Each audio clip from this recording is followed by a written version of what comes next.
Dr. Eric Kelly III and a host of phenomenal speakers from all around the globe for this 7-day virtual event that you don't want to miss.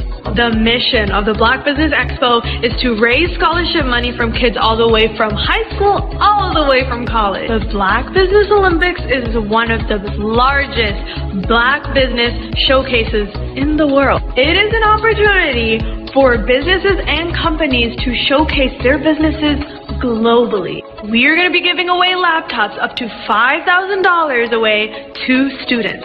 Again, I'm Olivia Appleberry, the founder of 2 Cents Finance and one of the speakers for the expo. I am so excited to see you there. For more info, go to www.blackbusinessexpousa.com or call 919-308-9090 and hope to see you there.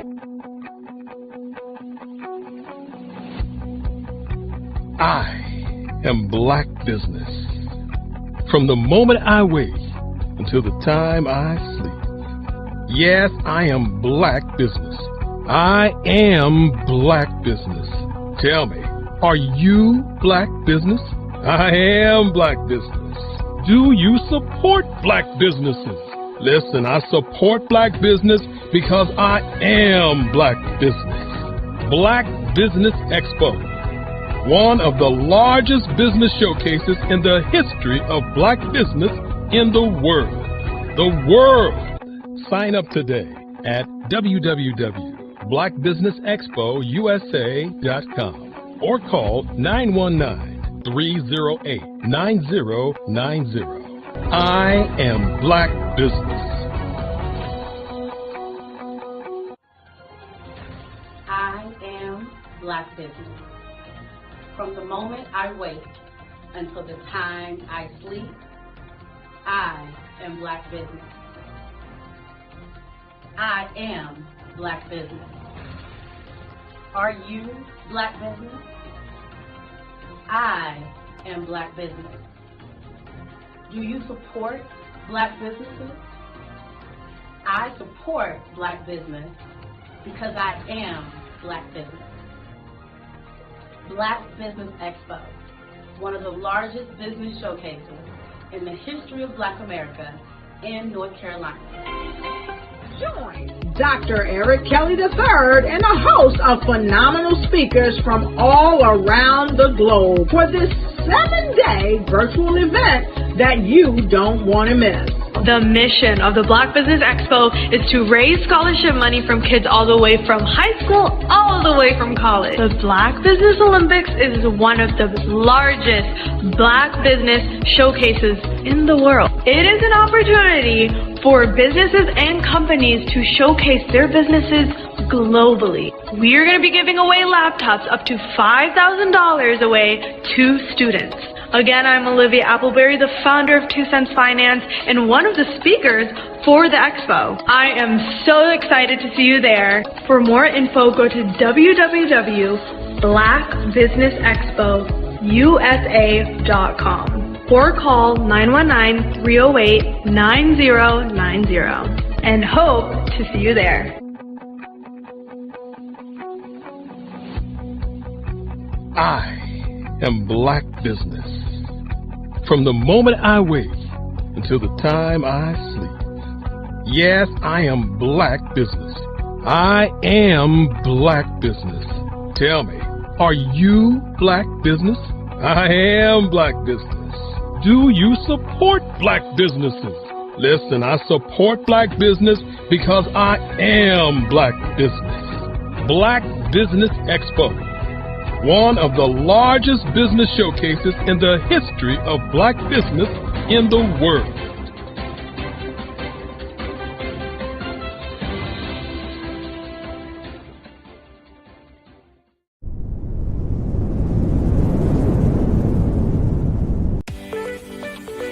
You are in the right place at the right time. The Black Business Network opens again for its Black Business Olympics, a 24/7 broadcast on business, strategies, global branding, social media marketing, finance, advertisement, and much, much more. Featuring the top, most powerful entrepreneurs and speakers and thought leaders from all around the world as they gather together for this phenomenal event. Join the Black Business Network streaming live into the metaverse, STEM City USA, Black Multiverse, Pod TV, Roku, Hulu, iHeartRadio, Apple TV, YouTube, TikTok, Instagram, Google Podcasts, Facebook, LinkedIn, IBM TV, Spotify, and Twitch. Tune in today and be a part of this amazing movement. The Black Business Olympics welcomes you.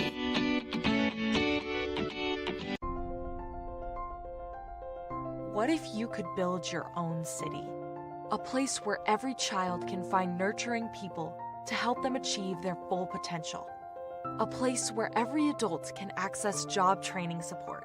Where health education is abundant. Where social justice ruled the land. A place without limitations. Welcome. You have arrived at STEM City USA. It is what every city should be. A safe and trusted community where you find people and resources to help you become everything you are and beyond. STEM City is unlike anything you have ever experienced. It is a digital twin of the world around you, only better. STEM City is about energy and soul renewal. It is more than a digital world.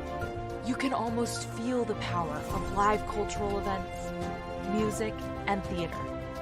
STEM City promises a better future for children with caring mentors and hands-on activities with dedicated tutors to support our youth. STEM City is your passport to a healthy lifestyle with weekly events addressing our community's many issues. STEM City is your financial well-being with helpful information on wealth management, career advancement, job training, and so much more. STEM City is the community you deserve. It is the city where your dreams can come true. STEM City USA, a place in the sky that is accessible to all who reach for the stars.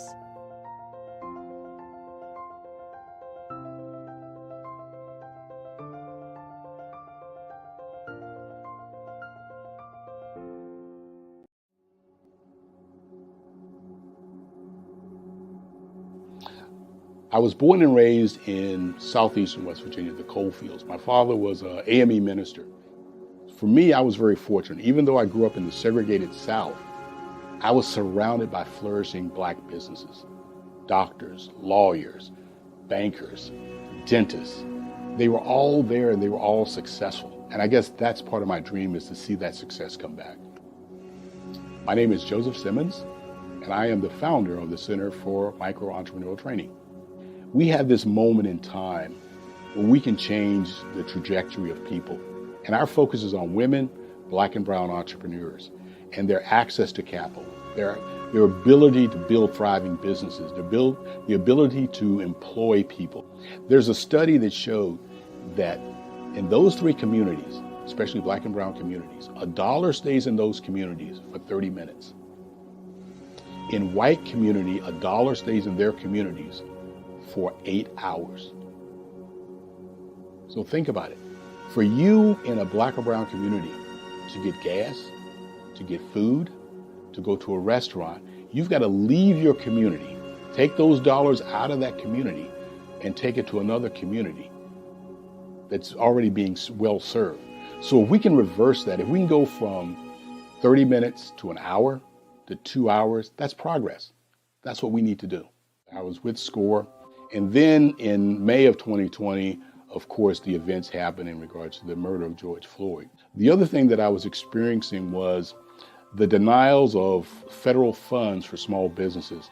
And it revolved around one thing. These businesses were not being prepared for grants and for government programs. And I came up with the idea for the Center for Micro-Entrepreneurial based off those two things. Morgan Stanley had a report out in 2020, first quarter, and it talked about there were three groups that were massively devastated by COVID-19 on their business. That was 1, women, number 2, Black, and number 3, brown entrepreneurs. The research showed that they had less cash on hand, they had less opportunity to go into a bank and get money, and they were very dependent on family and friends to keep their business up and running. If we can focus on those 3 groups, then we can have a dramatic impact on our communities. Really, the focus is on 3 areas. And those 3 areas are 1, the people, number 2, the courses, and number 3, a support network. Here at CMAT, we will provide you with the fundamentals for generational success. And you will be creating a vibrant community by attending our 5-day immersive training course.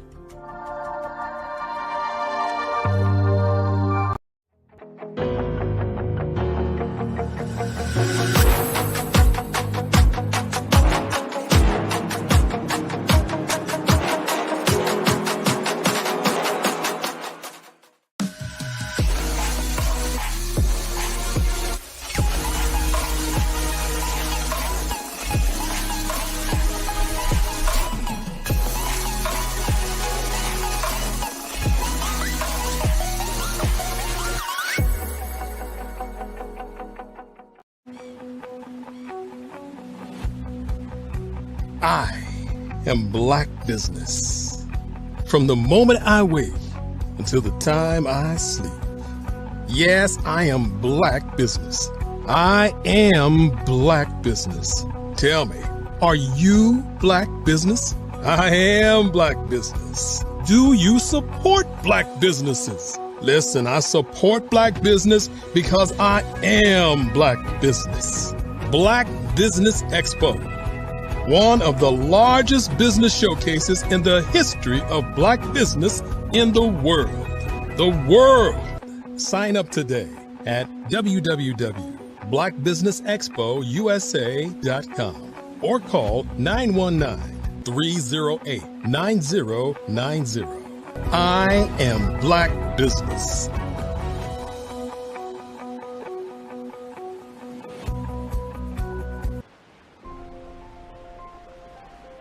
What if you could build your own city? A place where every child can find nurturing people to help them achieve their full potential. A place where every adult can access job training support, where health education is abundant, where social justice ruled the land. A place without limitations. Welcome. You have arrived at STEM City USA. It is what every city should be. A safe and trusted community where you find people and resources to help you become everything you are and beyond. STEM City is unlike anything you have ever experienced. It is a digital twin of the world around you, only better. STEM City is about energy and soul renewal. It is more than a digital world. You can almost feel the power of live cultural events, music, and theater. STEM City promises a better future for children with caring mentors and hands-on activities with dedicated tutors to support our youth. STEM City is your passport to a healthy lifestyle with weekly events addressing our community's many issues. STEM City is your financial well-being with helpful information on wealth management, career advancement, job training, and so much more. STEM City is the community you deserve. It is the city where your dreams can come true. STEM City USA, a place in the sky that is accessible to all who reach for the stars.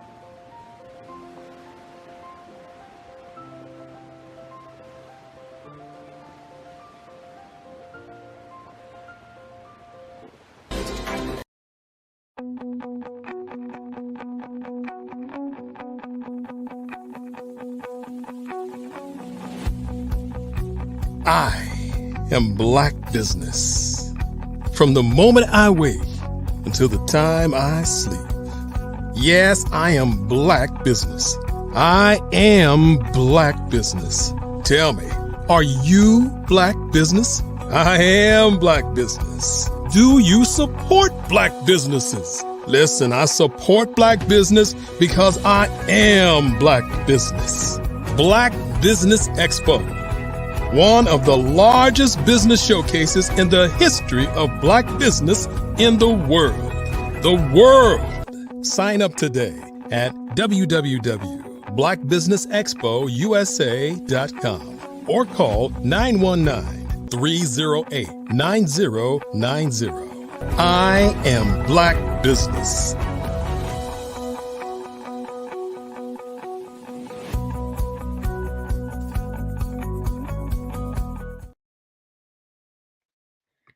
Good day, business owners, entrepreneurs, thought leaders, and corporations. Welcome to the Black Business Network. My name is Dr. Sade Adu, and I am your business moderator for the afternoon. And on the Black Business Network, the Black Business Network is a 24-hour business network showcasing Black businesses, business owners, entrepreneurs, and thought leaders worldwide. We have speakers from North Carolina, London, Singapore, Africa, Japan, and cities all over the United States. The Black Business Network is a global community sharing its business knowledge to empower, inspire, and educate businesses about business. Our first speaker is Dr. Steph Audrey. Dr. Steph Audrey is the founder and CEO of Xenoverse Wellness Group, Inc., a global wellness organization formed to develop wellness 1 week at a time through its Med-Spa Tel system, strategically located across the Caribbean, United Kingdom, France, and Africa. Currently, locations are in Jamaica, with the UK and African markets opening soon. Her firm is also in the farming space, offering food as medicine, perishable, non-perishable, media kits, and tonics, supporting the various wellness protocols. Dr. Audrey codified her wellness delivery model as wellness as a service / solution. Xenoverse Wellness Group is a timely concept that was initially conceived when Dr. Audrey was just 14 years young. She imagined a wellness center. Later, while working in the hospitality industry for the Claremont Resort Hotel, she was on the marketing team when they rebranded the property after investing over $1 million to launch what was then a new concept: spas at hotels. Now we are going to be bringing up Dr. Steph Audrey to the stage. Welcome. Hi, Dr. Sade. Very nice to meet you. Thank you. Nice to meet you as well. And I know that you will be joined by Kitty Awadu, and this will be a fireside chat between the two of you. Yes. Hey, Kitty. Hey, greetings.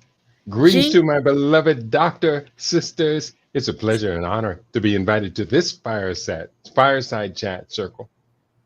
We are happy to have you. Genius is common, and I'll see you on the other side.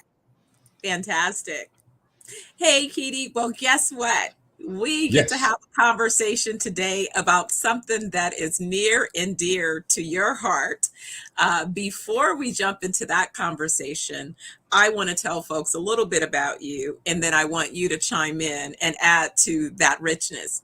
So to me, I think of Kitty as one of my most brilliant brothers, as they say, from another mother.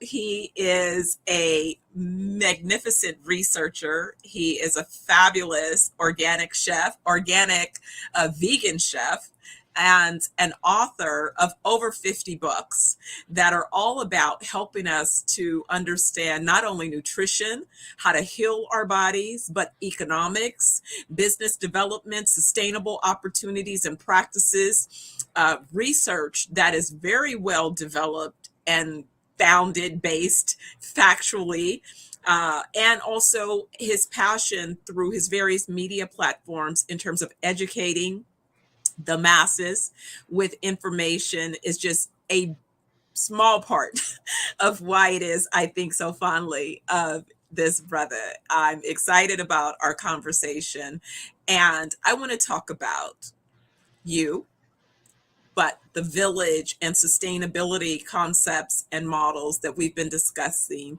And I want to kind of put that into the concept of, or the context of, what are some of the immediate steps that we can encourage people to begin taking. So I'm upon it to you.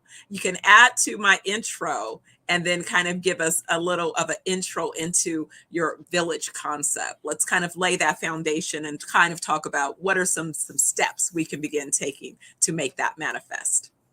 Awesome. Well, first of all, I want to congratulate you for the introduction.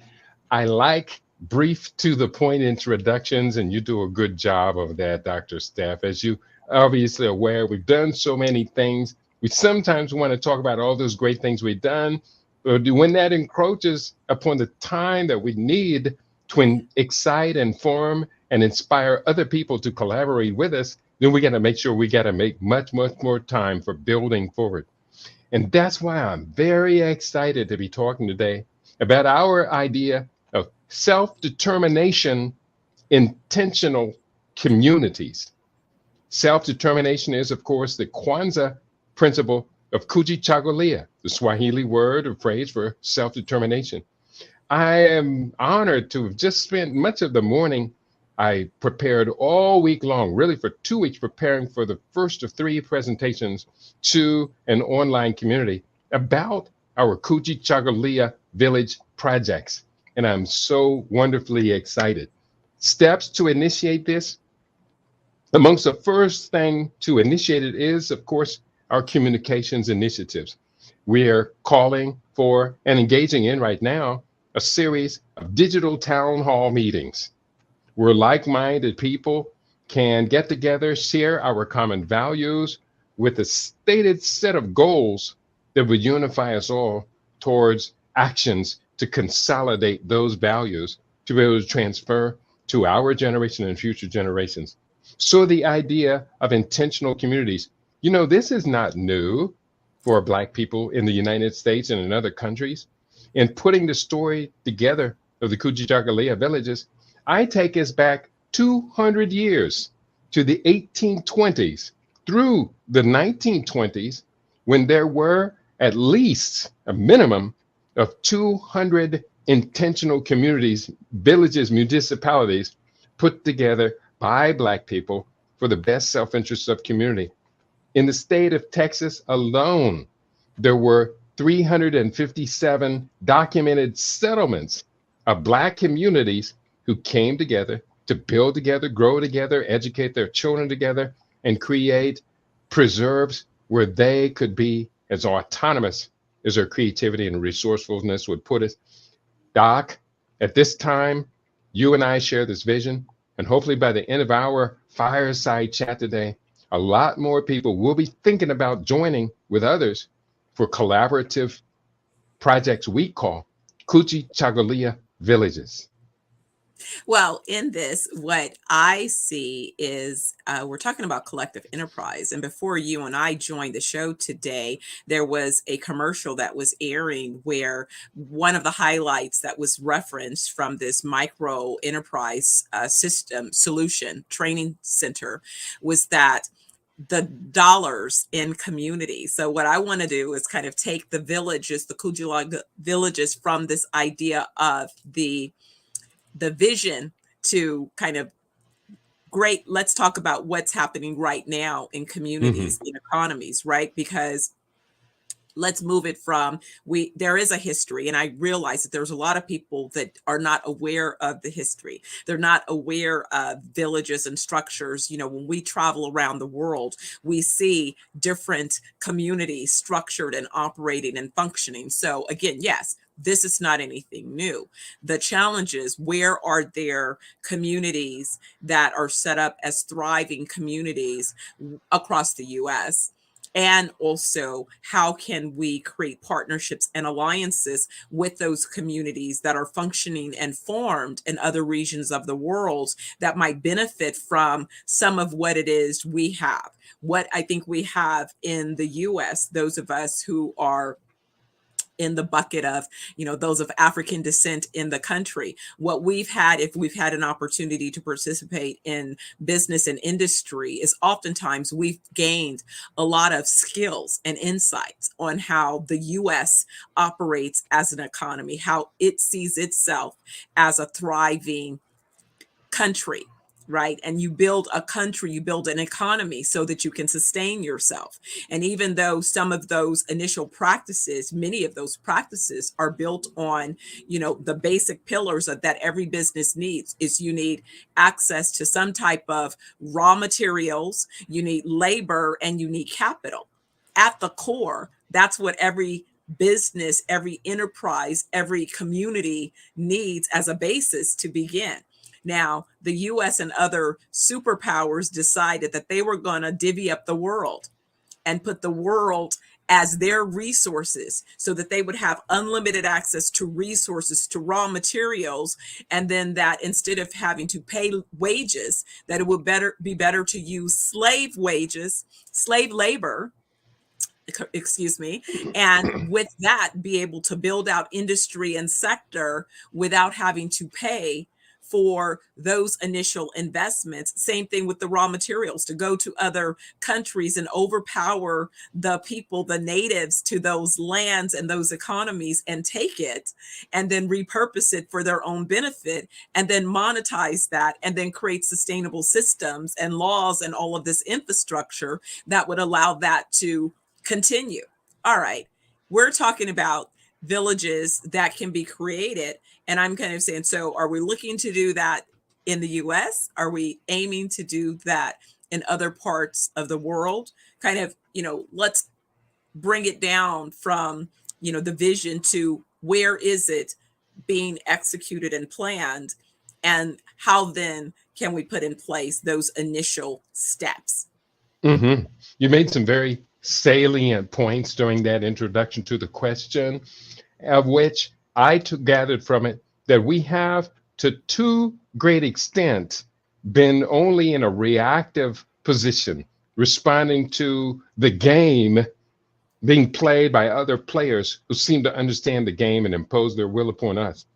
At this particular point, you and I realize the shortcomings of constantly being in a reactive state. So therefore, we shift to a creative, proactive state. Hence, we do make these plans of Kujichagulia villages. I'm glad that you mentioned about the connection of the villages to the land. Land, Mother Earth, is the source of being. Land with water is where life emerges and where life can be expected for continuity. So in the United States, where I began working on these visionary projects, we call Kujichagulia villages around 2006, 2008. We were able to partner up initially with 3 land holdings in Louisiana, near Colfax, Louisiana, which was the site of an 1873 massacre. The Colfax massacre occurred on April 13, where an estimated 150 blacks were killed during a terrorist mob massacre. Well, near there, the Kimball family has allocated their 74 acres of land for us to come through and build together as partners. 40 acres of land in Pembroke Township, which is about 60 miles south of Chicago, used to be a widely inhabited large black township, but has unfortunately been largely abandoned since the last major industries pulled out of the area and just left nothing behind. And then there was a 123-acre project, which took place in Druryville, western part of the Virginia province, where Baba Khalifa, as I know him, purchased the land where Nat Turner was born, immediately adjacent to the territory where Nat Turner's rebellion took place. And so we began building in partnership with them about the same time. Later, we took on a 4th project domestically, the Oyotunji African Village, which is the first part of a U.S.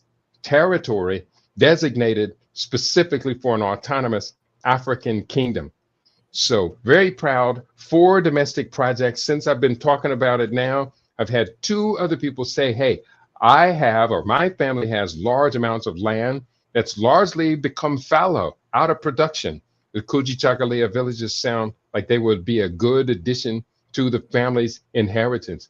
And we have been working on, in the past, 3 African continental Kujichagulia village projects: the Ikolaja School in Benin, the Harambe gardening project, Harambe Youth Gardening Project in Zimbabwe, as well as Kujichagulia Village Project at the Lion's Den in Akosombo, Eastern Ghana. Now that we've revived this conversation, we're getting offerings, 3 offerings of land in Ghana, including as much as 500 acres near Kumasi, the 2nd largest city in Ghana, getting offerings and seeking to purchase land in Uganda and Kenya, South Africa, and other parts. I know you have been involved in these conversations as well. So we're excited about doing it. Binding the projects to the land, I think, gives them a whole new level of not only credibility, but almost a spiritual component, because our blood, our tears, our body materials are soaked into these soils. It's time to reach our hands back into those soils and pull out productivity, many times from the suffering of our ancestors. It's a good time to get excited. Then, as you point out, nothing goes forward without a good plan that incorporates direct investment. Absolutely. Absolutely. You know, as a real estate developer, that's the first thing that we do is when you look at a site, you determine what is the highest and best use for this site based on a myriad set of variables, right? It's not only what is the physical condition of that site, what are the resources immediately adjacent to those sites, what type of infrastructure exists, and then based upon those potential uses of the site, who's interested, who cares, who wants to live here, who wants to work here, who wants to play here, you know, who wants to heal here, you know, what are these particular uses, and who wants to be part of those uses, who wants to help to create and develop, you know, who wants to be part of the end users. And so as you begin to identify, you know, kind of that scope, right, then you could come up, then what is the schedule?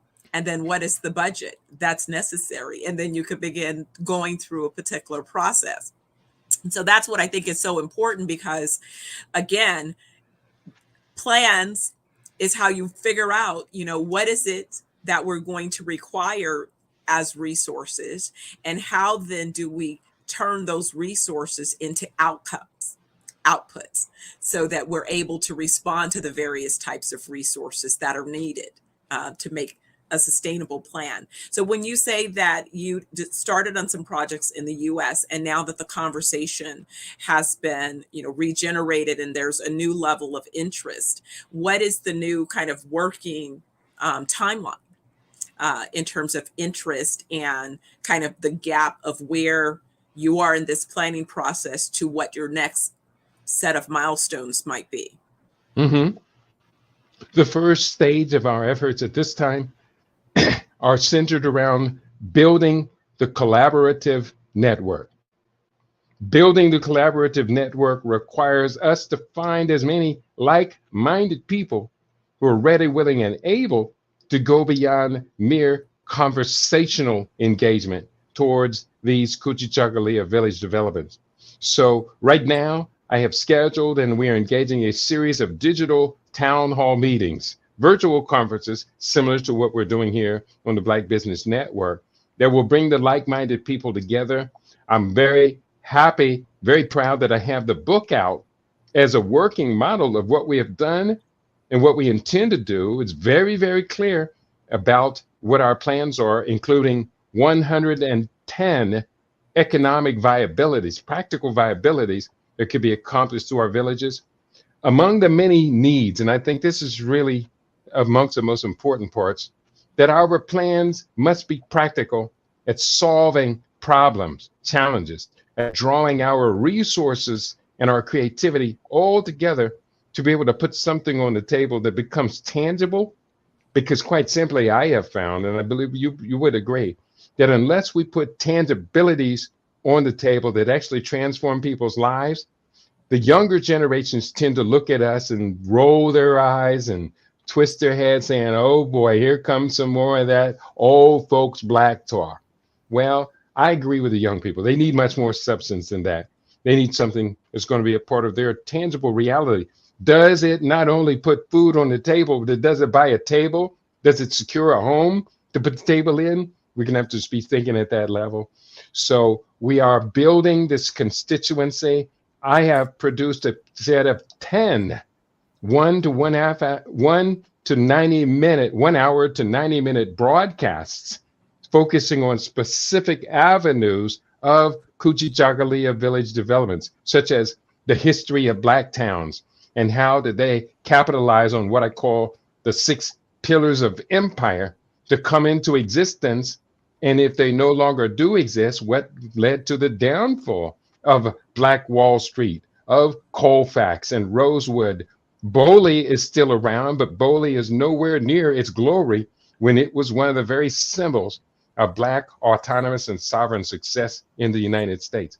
We had to be very clear about the contemporary challenges we face.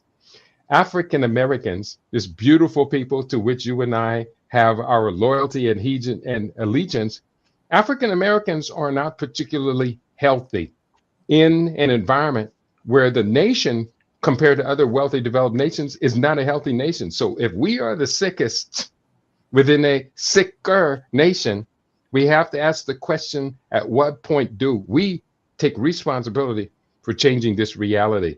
How can we engage in projects that will cut the rate of infant and maternal mortality?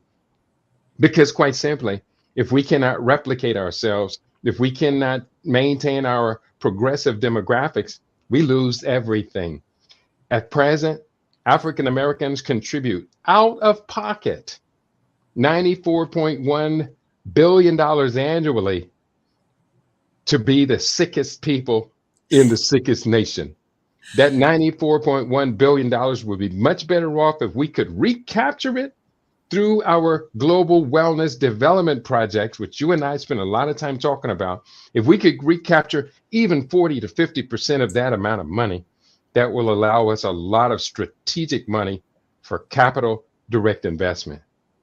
Kitty, okay, now you talking to your sister that's been out here. You know, they don't call me Dr. Money for nothing, right? But guess what the hard lesson is that I had to learn over 40 years ago?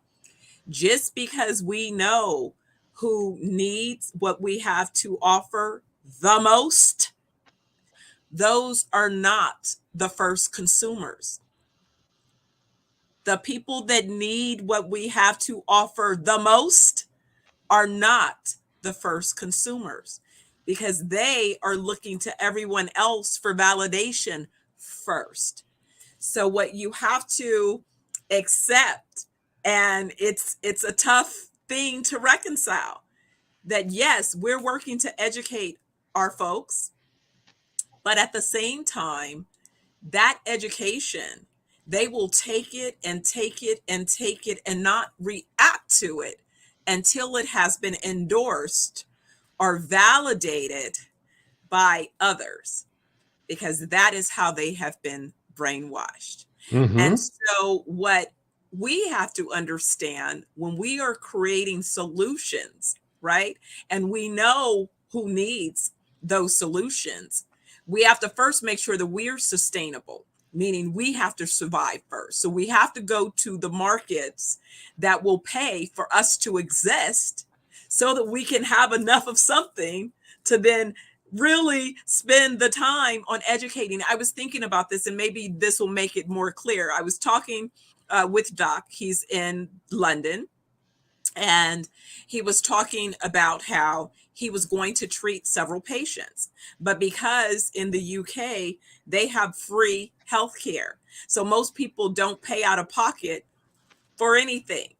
So even those that need his healthcare, they expect that he should come travel to them and perform his services for free. for free. For free. So he has to pay for his flight. He has to pay for his transportation. He has to pay for his housing. He has to be able to eat and food. He should be able to sustain his family for free. And then he has several shows that he broadcasts live, one of which he does 4 to 5 hours on a Friday for free. Well, the reality is that he will not survive for free. He can't continue to work for free. His family, his needs will not be met if nobody will pay him. He must be paid to do his work. And so he came to the realization in the comment, very frustrated. It's like, I have to pick different customers. I have to go to the customers who can pay for what it is I offer. I can't just heal everybody. And I was explaining exactly. That is why the number one mistake that we make is, and I made that mistake early on in business 40 years ago, but I learned quick and fast that if I wanted to survive in business, I had to pick different customers. I had to pick customers that had the resources and the willingness to pay for what it was I was bringing to market. And what say you? Wow. Wow. In the course of change in the world, and in the course of game theory, which I've been spending a lot of time pondering around this idea that everything is competition at this point. And those who have the lead in the competition have a tendency also to kind of crush their opponents who are just kind of realizing that the game even exists. But amongst the many things that we can bring to impact are what are called communications initiatives, also known as positive propaganda, as well as social engineering, meaning through a deliberate set of 26 policies, all linked together, social engineering, you create within the target audience a mindset that compels them to comply with your strategic plan, your game theory strategies. In the book Hidden Persuaders by Vance Packard, published in 1957, he included an essay by a social scientist from University of Virginia, Professor Philip J. Allen. And within their commentary, he showcased a 26-point plan for social engineering to create the kind of society that you scientifically have planned for.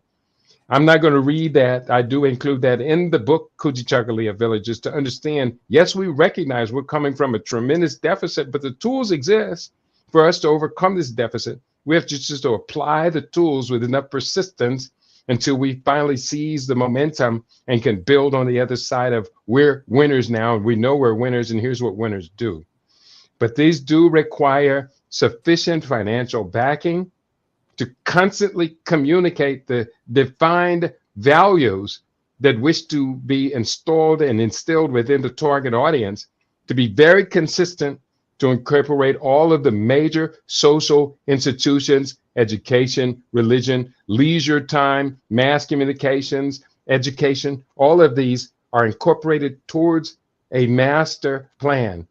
I'm really excited about what all of my studies have presented for us to utilize at this particular time, because I'm convinced that for all of the problems, all of the challenges our people face, and they are no small set of problems, Kujichagulia Villages stands as perhaps one of the single most important methodologies for addressing all of these problems and challenges in a holistic way.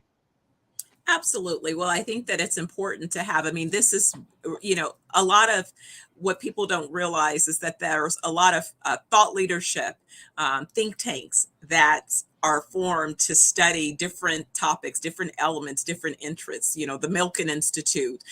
There's all kind of institutes that have been formed over the years, and they take on the responsibility of planning for whatever it is the focus. If it's something that they believe that's an endangered species, or, something that, we believe that is necessary as it relates to a raw material, plants, animal, humanity, all of these different things. And what has been lacking is a lot of focused study on what is it that would help support the sustainability of those of us of African descent, those of us who are, native to particular lands and areas and regions of the world, those native environments that oftentimes we were the cultivators of, which is why they're mineral rich and dense and all of these things, especially when we talk about the continent and why it's being pillaged, right? Why the narrative for those of us in America is no, stay over in America while we go over to the continent and pillage all of the resources, so that by the time you realize that you had something in terms of your family lineage there, it's gone, right? By the time you figure it out, we've already grabbed it and redeveloped it, and we've owned it, right? We've taken control of your, legacy, your inheritance, if you will. That's right. But I think that when you talk about this, Katie, that's where we have to break it down into a conversation that's as simple as, if I am a young Gen Z, a young millennial, and I have boomer or Gen X parents, and I am noticing that my parents have limited inheritance to pass forward to me, how can I begin now, if we want to use things like compounding interest or the advantage of being ahead of the curve? You invest when there is an opportunity to realize a gain on your investment. And that is typically before other people have already made the investment. So if you want to be a first mover, then you should be putting down money on land. You should be putting down money towards, if the village is getting 500 hectares of land allocated towards it, what is the big plan in terms of how those hectares are going to be subdivided? What is the ownership possibility? How can we begin to parcel and create ownership opportunities that says, hey, I am going to, as part of my second phase, have a house, have a business, have an X in this particular community. So I want to vote with my early dollars and start to put dollars towards that possibility. I mean, that's what I love about the Jamaican community. When I see homes, you drive around, homes are partially built. And I used to wonder when I first, started spending time in these sub-communities, why is there one story of a house, but then you see infrastructure stubbed in for a second story, but that second story hasn't been finished? And they say, no, Jamaicans go to Canada, they go to the UK, they go to America, and they work and they send money back and they build as they're earning the money, so that by the time they're ready to retire, they can come home to a fully built home that they were able to pay off and own, so that when they retire, now they know that they can come back home and have a place to live. Mm-hmm. And I would think that this opportunity we would be planning and discussing in a similar fashion to help people understand that it doesn't magically manifest. I can be part of helping it manifest by contributing my dollars now towards this possibility, contributing my dollars now towards what kind of business and infrastructure is going to be necessary. How can I participate in building that infrastructure? What talents can I bring towards this overall possibility and help create a solution? Mm-hmm. As I was listening to talk, it reminded me that powerful nations didn't necessarily have the cash on hand to build their instruments and their foundations, their infrastructure of their national power. Many times what they had was a source where these resources would be coming. France did it, United States did it, UK did it. And by having access to where the natural resources would be coming from, then the banks in Paris, London, New York and other places could then begin to leverage their power in lending for future development, just as long as they were assured that those resources would continue to be coming.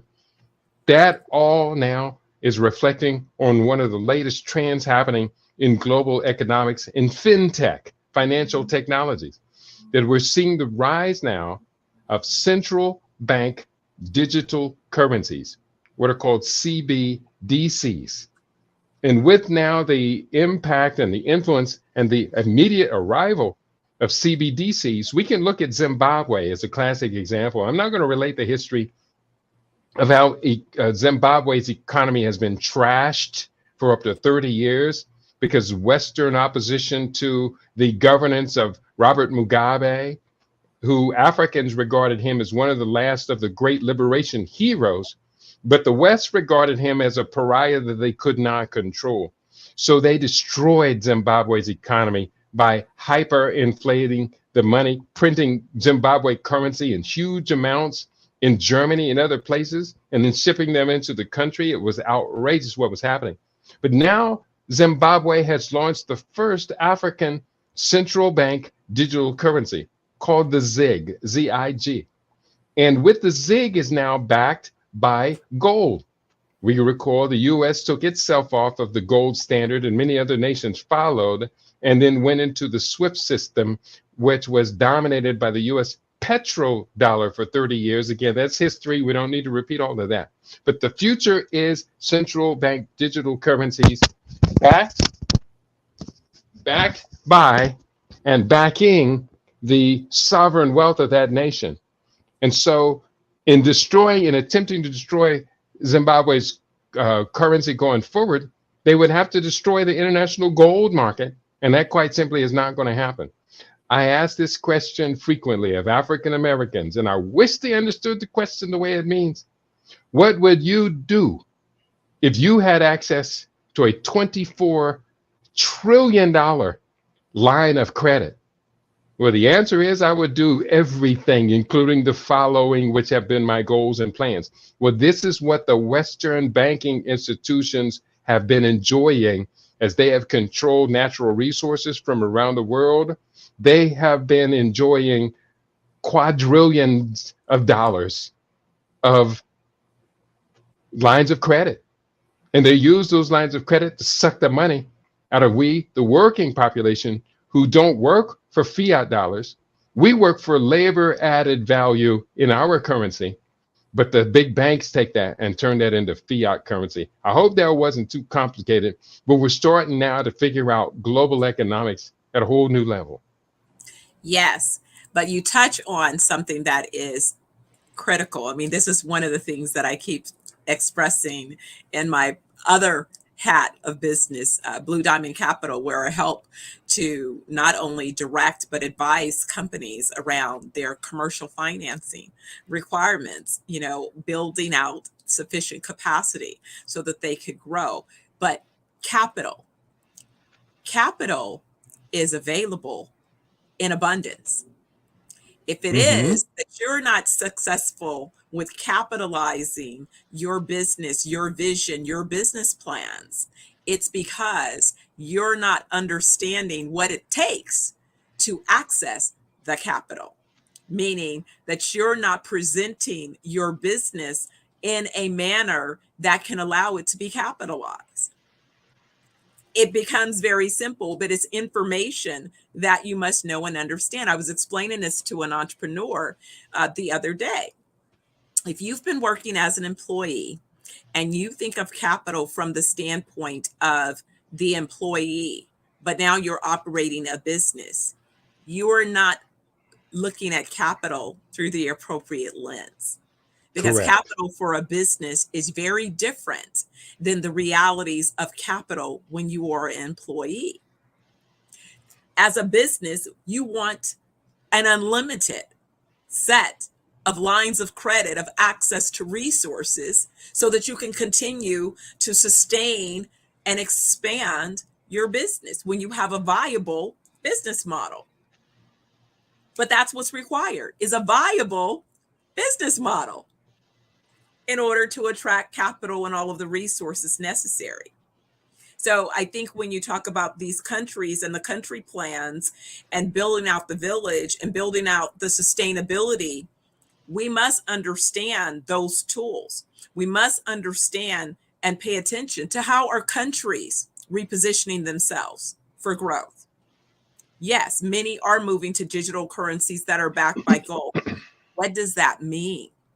What is the translation of those of us that are dealing with fiat dollars that are no longer backed by, haven't been backed by the same things, definitely not backed by gold? What does that mean? Does that mean that there's going to be a shift in the values of those dollars? Is there really something more to this war between Russia? What is happening with China and their Russian alliance? What is happening with China, Russia, and the various countries in Africa where there's some type of communication? Oh, wait a second. What is happening with the UK? What is happening with France? These types of conversations oftentimes are not being had. It kind of just, it's going by. But those are the things that we should be paying attention to. I always say, let's start with the money. Who's making money? Who cares and who pays and who benefits? That's right. Who cares, who pays, and who benefits? That's right. Let's start there.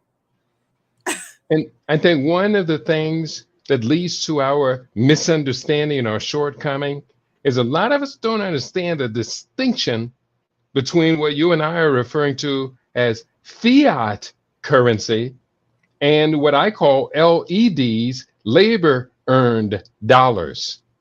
The fiat people get access to a system that's fundamentally imbalanced and in their favor, while as we who's struggling for labor earned dollars are expected to compete against them. We're going to have to rewrite the rules. And obviously, you and I are going to have to return to this conversation a number of times because we need to bring a lot more people along on this understanding, Doc. Absolutely. That's why I love every opportunity we get to, to speak, to discuss these ideals, because, for me, my whole thing is about, I get, let's make the big plan, but I'm all about, let's also get practical. What can we do today? Right? That's right. Let me see you vote today that you're in, if it's as simple as taking an action and getting on the email list, right? In fact, Keedy, how is it that people should get in contact with you to learn more about the plans? How can we have them start voting with signing up to be on the information flow? Yeah, I'm going to give out my text number. Now, I ask people text me before calling this number. If you call without texting, probably I will not answer it. Text me at 702-580-0662.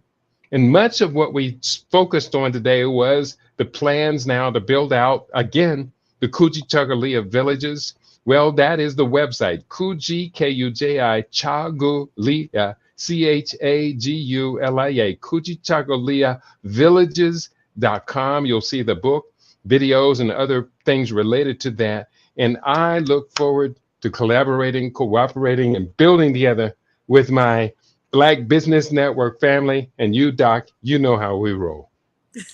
Thank you so much to both of you for today. That was a very enlightening and powerful conversation.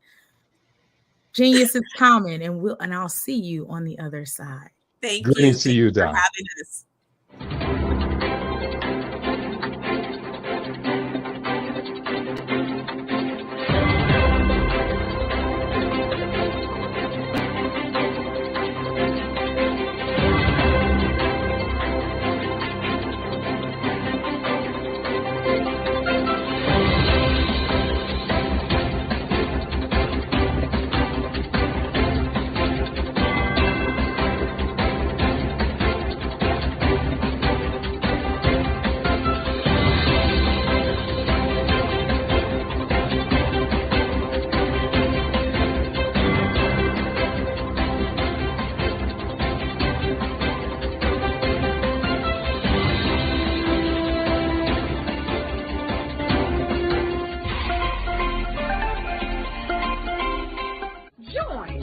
Dr. Eric Kelly III and a host of phenomenal speakers from all around the globe for this 7-day virtual event that you don't want to miss.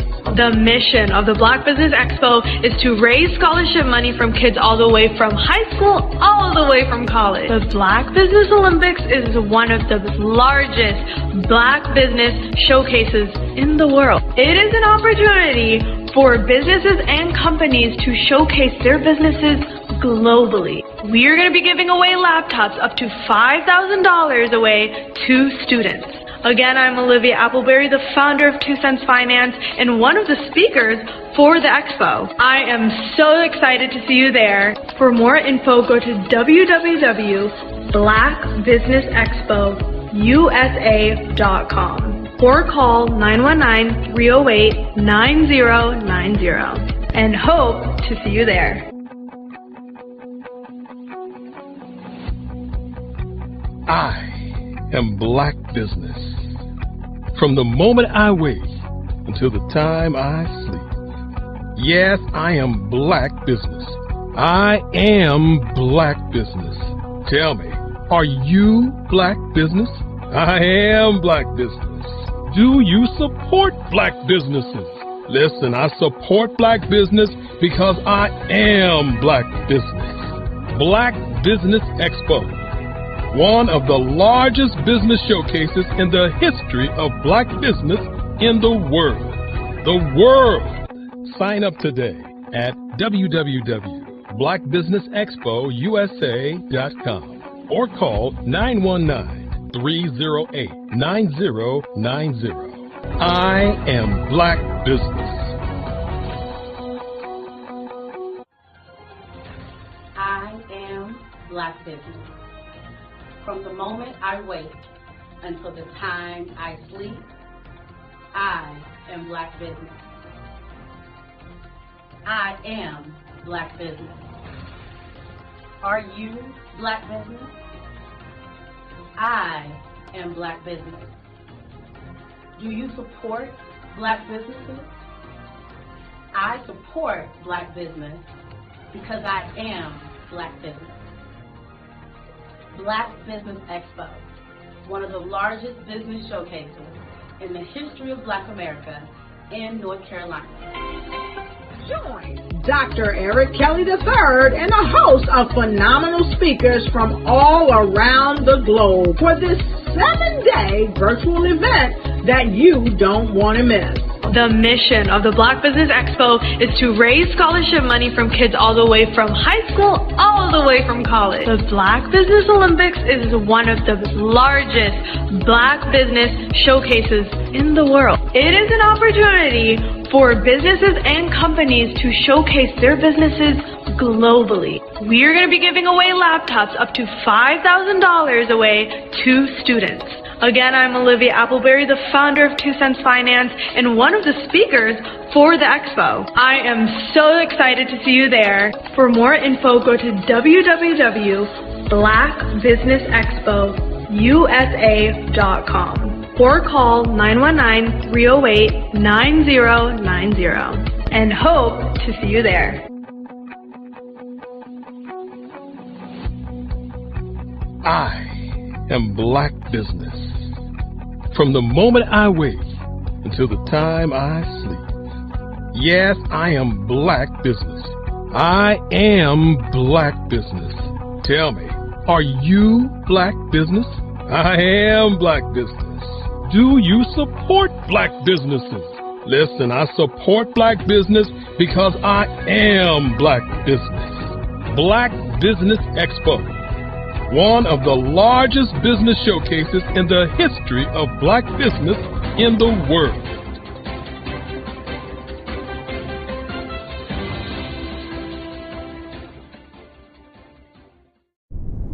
Over the past few years, we've seen the growth of existing and new initiatives focused on financial inclusion, building global networks, and reducing the wealth gap in response to the idea there's not enough seats at the table. Whether their outcomes are to increase the representation of Black executives on corporate boards, ensure an inclusive global economy, or to create new U.S. African commercial pathways, the strategies are often carried out by separate programs. The question is, should they be? With the continent of Africa being home to more than half of the world's fastest growing economies, the youngest workforce, over 400 companies generating more than $1 billion annually, 700 generating more than $500 million annually that are poised for growth, and being the destination of nearly $5 billion in venture capital in 2021. Diversifying U.S. and Africa commercial engagement by building bridges between African businesses and their U.S. diaspora should begin being seen as mutually beneficial. From helping to reduce Africa's enormous capital gap to catalyzing two-way trade opportunities, the COVID-19 global pandemic hopefully has taught us that global challenges and opportunities are more interconnected than we thought.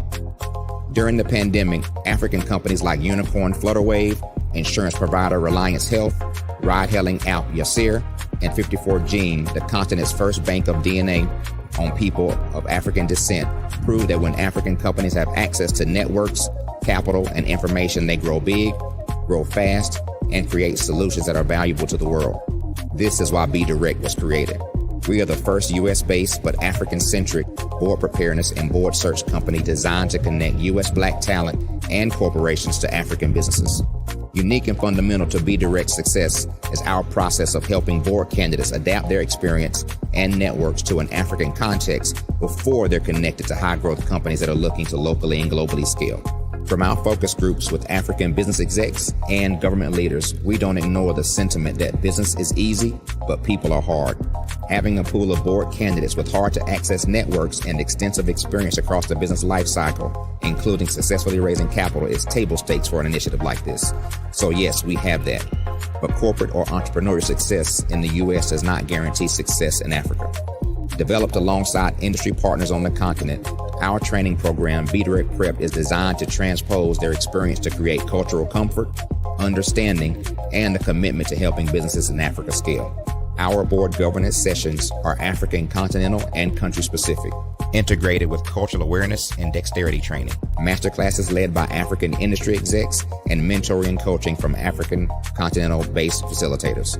But even more unique to Be Direct Prep, we cap off our training program with an immersion trip to help candidates that have not been to Africa before see and feel Africa's complexity and opportunity from African soil. We all know traditional network-based board placement has historically left a lot of us out of ever really being in the paid board pipeline. Our strategy supports the work of many great organizations that are successfully filling seats at U.S. board tables by creating more tables for those that are still left on the sideline. It's time to start seeing the role and value of U.S. Black talent and businesses on the continent of Africa differently. Old perceptions and habits limit economic inclusion. Let's transition Black talent and the African businesses they will support from the periphery of the global economy to its core. Living in a global lockdown, we all know now how fast local and global economies can change, and see the value of having businesses that hire, strengthen local value chains, and even grow globally. Status quo in any form holds back progress. We must democratize U.S.-Africa commercial engagement by socially and economically connecting cultures that have long been disconnected. It's time for Africa's U.S. diaspora to redefine their global value by helping African businesses scale continentally and globally.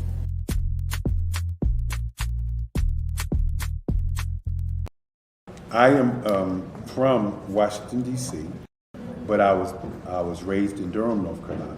I came to Durham when I was about 5 or 6, and then I traveled back and forth to D.C. because it's where my people are from. One of the unique things about my family is my mother, she's also an artist. She does quilting, and she does a lot of artistic things. And then my son, he draws with both hands, his right hand and his left hand like I do. So that's kind of a family trait. And then my other son, he's a videographer, and my daughter, she works, she's a regional vice president for Sunglass Lab. When you start out drawing and sketching, you want to continue to explore, each avenue. I do pastels, I do pen and ink, I do painting, I do acrylics. I haven't done oils yet, but I try to do all facets of art. What I say to a lot of times to people is, you can't put yourself in a box when you're an artist. You have to explore. And over the course of my life, I've tried to explore different mediums. I also do sculpture as well. I choose my subjects by the intensity that they have in their faces or the intensity that somebody is moving, because I do more than portrait drawings. I also do I do abstract, and then I do figurative drawing also. Well, what happened in this particular show is that I started out trying to come up with something that would be a little bit different than what everybody else is doing. So I was working on a Barack Obama show, and they wanted me to do some paintings of Barack. And so what I did was, because of the deadlines, I kind of did it kind of fast. And then I realized when I was doing it fast, I enjoyed it. And so then I started doing other pieces the same way, and I started to enjoy those pieces also. And so I came up with this particular style, and it's a style of lines and colors. And what's interesting is that when I was in college, I did a show called Lines, Colors, and I talked about the boldness of the blacks, the hotness of the whites, and this is how this has come about, later on in my life. And the colors comes from a lot of the entertainers that I work with, where they wear different colors. They don't wear, your plain reds or your whites. They wear different colors, and so that's also another piece of what's giving me the colors. The subtitle of this show is Faces That Speak Life. That's real critical. Faces that speak life. Each one of these pieces is a life source and a life energy that's being put on display for people that are looking at it. I always say in terms of my art, it's not important that I draw them. It's important what you get out of what I draw. I don't try to just draw it because you like it. People wanted me to do prints. I didn't do prints. People asked me to do different people, but the people that I choose are people that make a difference in the lives of people in the world. So the human landscape idea was, again, as I say, the lines represent your emotions, it represents your ideas, and it represents your journey as a human being. And that's why you get the different pieces and the different looks. And as you notice, I try not to do one look that looks alike another look. And that's what's the most important part of this show.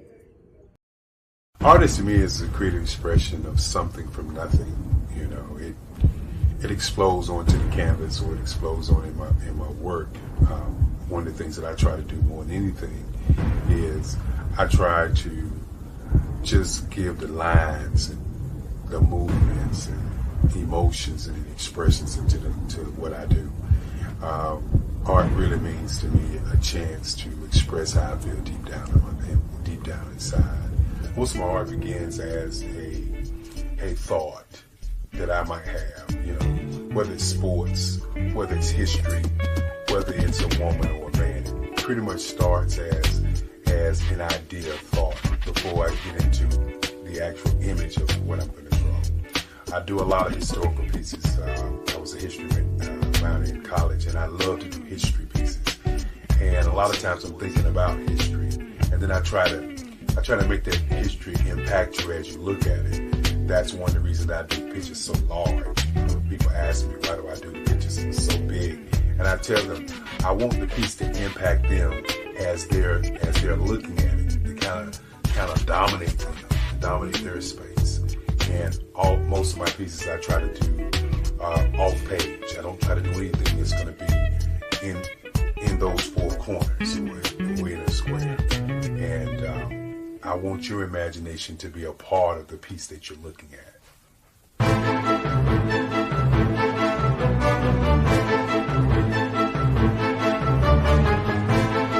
Hello, I am Dr. Eric Kelly III, the visionary strategist and founder of the Black Business Olympics.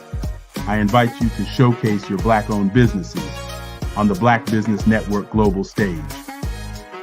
The Black Business Olympics is a global Black Business Network platform that propels Black-owned businesses into the international spotlight. By showcasing your business on the Black Business Olympics platform, you can reach a worldwide audience of potential customers, partners, and investors. You can also establish yourself as a thought leader and expert in your field, attract lucrative partnerships, and more speaking engagements. In addition, the Black Business Olympics platform provides a valuable opportunity to connect and collaborate with like-minded entrepreneurs and business professionals from around the world. This can lead to new business opportunities, ideas, and relationships. Finally, by sharing your story and expertise on the Black Business Olympics platform, you can inspire and empower others. This is a powerful way to make a positive impact on the world and leave a lasting legacy. If you are a Black-owned business owner, I encourage you to seize the opportunity to showcase your business on the Black Business Olympics platform. It is a once-in-a-lifetime opportunity to make an indelible mark on the world.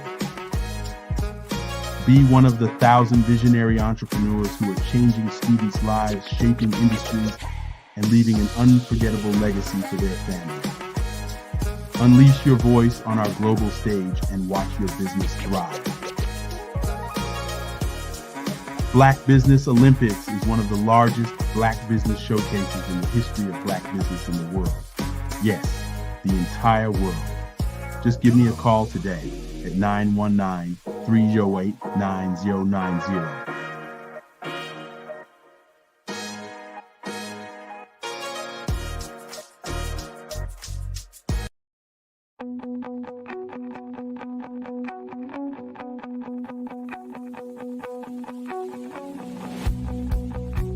I am Black Business.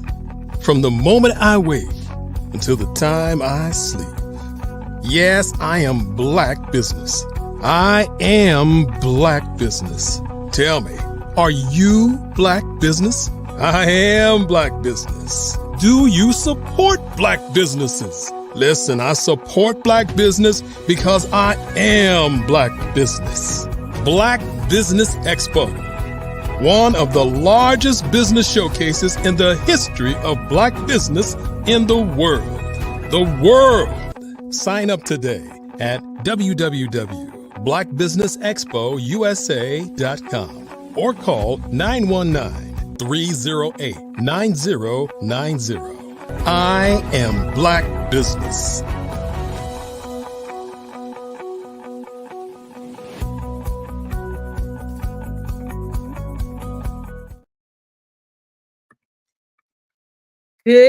Good day, business owners, entrepreneurs, thought leaders, and corporations. Welcome to the Black Business Network. My name is Dr. Sade Adu, and I am your business moderator for this evening on the Black Business Network. The Black Business Network is a 24-hour network showcasing Black businesses, Black businesses, business owners, entrepreneurs, and thought leaders worldwide. We have speakers from North Carolina, London, Singapore, Africa, Japan, and cities all over the United States. The Black Business Network is a global community sharing its business knowledge to empower, inspire, and educate Black businesses about business. Our first speaker for this evening is Dr. Steph Audrey. Dr. Audrey is the founder and CEO of Xenoverse Wellness Group, a global wellness organization formed to deliver wellness 1 week at a time through its Med Spa Tel, strategically located across the Caribbean, UK, France, and Africa. Currently, locations are in Jamaica, with the UK and African markets opening soon. Her firm is also in the farming space, offering food as medicine, perishable, non-perishable, medical meal kits, and tonics supporting the various wellness protocols. Dr. Audrey codified her wellness delivery model as wellness as a service or solution. Xenoverse Wellness Group is a timely concept that was initially conceived when Dr. Audrey was just 14 years young. She imagined a wellness center. Later, While working in the hospitality industry for the Claremont Resort Hotel, she was on the marketing team when they rebranded the property after investing over $1 million to launch what then was a new concept to have spas at hotels. We are excited to have Dr. Audrey join us, Steph Audrey join us this evening for a fireside chat where we're going to learn a little bit more about her business and what she's currently working on. Dr. Steph, how are you doing today? We're happy to have you again. We just have you on mute, and we're looking forward to hearing from you. I have to remember that they put me on mute when they put me backstage, so I have to unmute myself. I guess that's what happens when you have so much to say, huh? It's like we're going to control that mic. We are excited to hear all the things that you have to say. I'm looking forward to learning a little bit more about I want to make sure Xenoverse Wellness Group. And so let's dig right in. Can you tell me a little bit more about your vision for your business and its mission to deliver wellness globally? Absolutely. So many people, if I were to say companies, corporations, organizations that they're familiar with, you've heard of a company called Marriott Corporation. Mm-hmm. Okay. So I'm literally building the Marriott, but for wellness. So Marriott as a business is a hotel developer, owner, and operator, as well as they have a portfolio of other assets that they own. Mm-hmm. So Marriott not only have the Marriott brands, but they own brands like the W Hotel, they own the Ritz-Carlton, they own Four Seasons, they own a number of portfolio brands at different segments of the market. That's what Xenoverse is we're building out a portfolio of assets, but are focused on wellness, mind, body, and soul healing. And so these assets will be spread across the world. We'll have assets that we build, own, and operate. We'll have assets where we're licensing. So when you think of, you walk into the supermarket and you see a Starbucks, that's a licensed relationship. You'll walk into other branded properties and they may have our licensed spa at their property. So that's another way that you'll see an application of what it is that we're creating. Awesome. So what inspired you to establish, now I see it's a Medi Spa Tales. Medi Spa Tales, yes. So what happened, yes, is as a real estate developer, I realized that when 2008 happened, we had a collapse in the US financial markets around housing. My expertise as a real estate developer, let me kind of back up and kind of give a context. So my career has been with me having deep domain knowledge in two sectors. The first sector of my career was in advertising and marketing communications. That's why I had the clients, like after working with the Claremont Resort Hotel, then I had Hyatt, Park Oakland, Convention and Visitors Bureau, California Health Department, State Department of Health Services, Cedars-Sinai, all of these kind of hospitality and assets. These were my clients. So I advised them on how to build their business and how to expand into markets.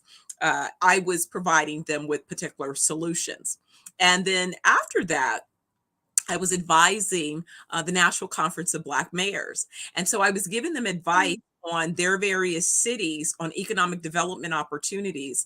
But what I noticed is every time I would advise a mayor on a strategic plan, then the developers would come in and make money off of that plan. And I'm kind of thinking, so my plans have some value here because other people are getting paid. So if they're my ideas, how can I should be getting paid on executing, right? So it was pretty much the last, as I said, when I was ready to make a transition, many people heard about the Rodney King incident in the city of Los Angeles where he was beat and there was this big outroar. And so people were commented that the businesses were burning up their business and community. And that really wasn't the truth. The businesses were frustrated because they did not have access to capital. So it was at that time that I developed a program. FAME, Urban League, and the Greater Los Angeles African American Chamber received a grant from the Small Business Administration. I created a program that ultimately I trained about 5,000 businesses on how to reposition those businesses for real growth.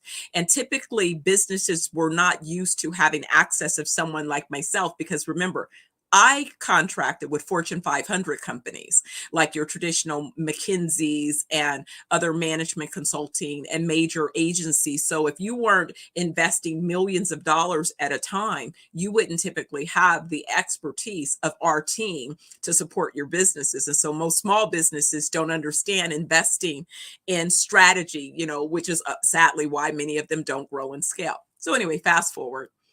After advising these guys, I saw the opportunity in real estate development. So I transitioned from advertising to real estate development. So that's kind of the foundation of why this plan is looking at the data. But then even in this industry, I saw that the boomers were aging and they were going to need ways to take care of themselves. But I also saw that the boomers as a generational cohort were wealthy, and they weren't trying to, as they say, go easily. They wanted to use their money to extend their lives. They believe in longevity. And so they have been the biggest consumers of life extending treatments, protocols. They're the ones that have caused medical tourism to expand. And so that was my recognizing that there would be a market opportunity. But since I've developed our business plans, what I see are not only boomers, but Gen Zs and millennials are adopting this idea of a healthy lifestyle and want to have opportunities to pursue preventative care. So they don't want to wait and be sick. They want to be healthy, and they want to look at ways of extending their well-being. So that's kind of the big picture backstory behind our business. I love it. Pairing your marketing background and hospitality background, working with these Fortune 500 companies, and then supporting small businesses and incorporating wellness into this as well. And how did you, or why did you decide to also expand this movement globally? Thank you. That is really such a good question, because originally my plans, of course, being American, was to build out my developments in the US and then expand globally. But thankfully, COVID allowed me to see differently. So for the longest time, my friends thought I was crazy because I've been shopping to buy islands. Even before I was a developer, I was like, I'm going to buy an island and one day I'm going to know how to develop it, right? So that's kind of like, I've been playing this long game. Well, when COVID happened, I was in law school and my office was shut down. And so a girlfriend was like, she was on her way to Jamaica. So she said, I'm going to Jamaica for a month. And I was like, well, can I come? And that month turned into a 3-month stay for me. Now, mind you, I had been studying Jamaica for about 30 years, because when I first said that I wanted to move into real estate development, I was presented with an opportunity to develop a Hyatt in Jamaica 30 years ago. But at that time, I was still CEO of my advertising agency, and I wasn't ready to just make a blind leap, right, into a whole new sector that I didn't know what the technical skills were required and all of those things. So anyway, now fast forward. So I go to Jamaica, and while I'm there, I realize, oh my goodness, I could literally launch my business from Jamaica. I could have a better market opportunity and advantage. And then I get to enjoy building the business instead of feeling like I need to build it in America and then eventually get to live on the island. How about I live on the island from the beginning while I'm building it? I'll be in my happy place and I'll be able to create happiness for everybody else. So that's what happened. And that is just, a matter of realizing that, again, in real estate, cost of land, cost of resources. Are you looking for resources that are readily available? Natural resources, recognizing an opportunity that may not be an opportunity that is available someplace else, and so that's really what created the possibility. And I'm grateful that I was able to jump on the opportunity. Timing is everything. I love it. You lit up when you said I was able to just go to Jamaica for those 3 months. Yeah, we're gonna Yes. be if the world is gonna shut down, let's be shut down on an island, a beautiful Yes, island. yes. Oh my goodness, it was so great. I mean, I ended up literally spending most of the last 3 years in Jamaica. I spent more time in Jamaica than I did in the US. Between Jamaica, the US, I went to Cyprus, I went to Italy, I went to France, I went to, all of these places looking at sites.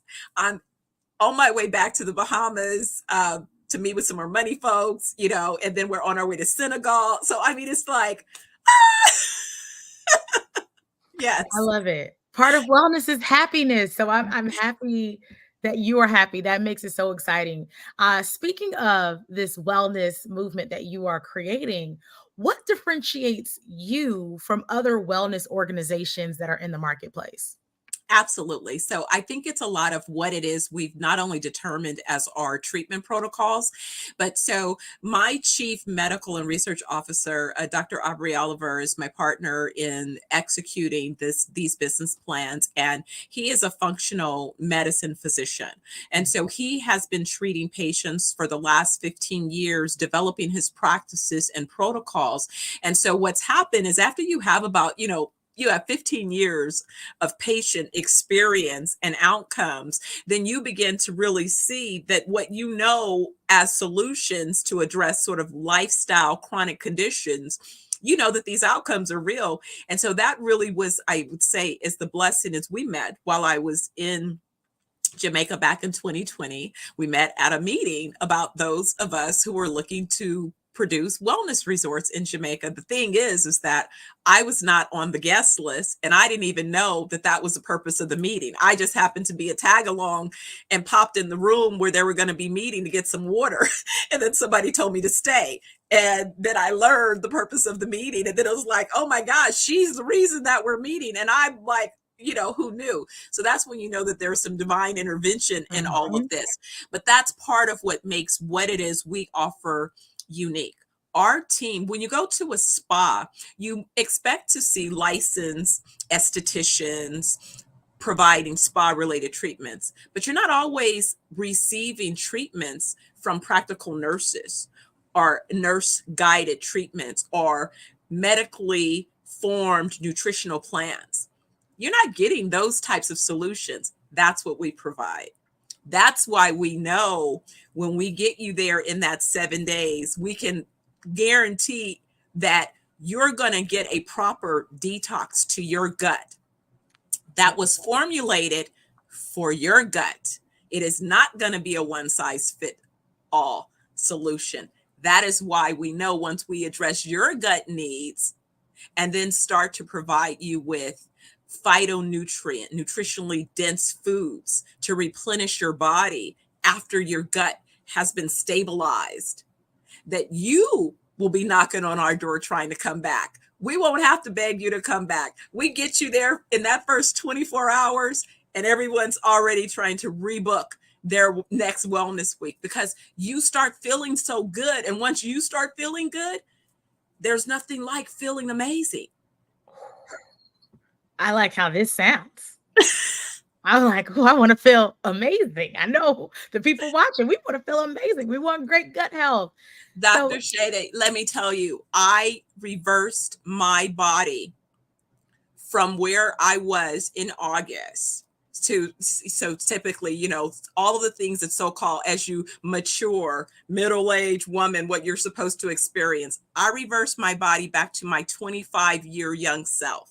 No middle-aged woman, anything. No, what is that M word? I should be having what? Menopause? I don't know nothing about that. Oh, I should have hormone. I don't know anything about that. Oh, I should have I don't know anything about that. I take no prescriptions. I never had to take any prescriptions. I have all of my energy. I have the weight that I was when I was 25. I weigh 127, between 123 and 127 pounds of muscle. So 10 years ago, I was 25. Well, let me just tell you, I went to my 40-year high school reunion last year. Now, I love it. And I just saw a photo of myself 10 years ago at 25, and I was like, I don't look the same. I wish I had that 25-year-old energy. So I know that the people that are watching this, we want to know a little bit more about some of the wellness protocols that your organization offers. What can we purchase, or how can we be support what you're doing when it comes to our overall well-being? We know that people are living longer. We know that more and more people are dying from preventative diseases, and people who look like us are dying from preventative diseases that we can reverse. So what are some of those wellness protocols that people can benefit from if they, patronize your organization? Absolutely. The very first thing I say that we really do start with detox. And let me tell you why. But first, we do a personal assessment. So the very first thing that we do is we do an assessment. The assessment takes about 30 minutes, and that's with a nurse practitioner. And it's a non-invasive assessment that's literally scanning your body and your organs. So when I did the first assessment, we found out things like my brain, I was being poisoned by hair dye and cortisol release, stress from being a type A personality. Now, come on now, right? I understand. We're running the business, we're advanced degrees, we're parents, we're running households, we're volunteering in the community, we're at the church, right? But when are you taking care of you?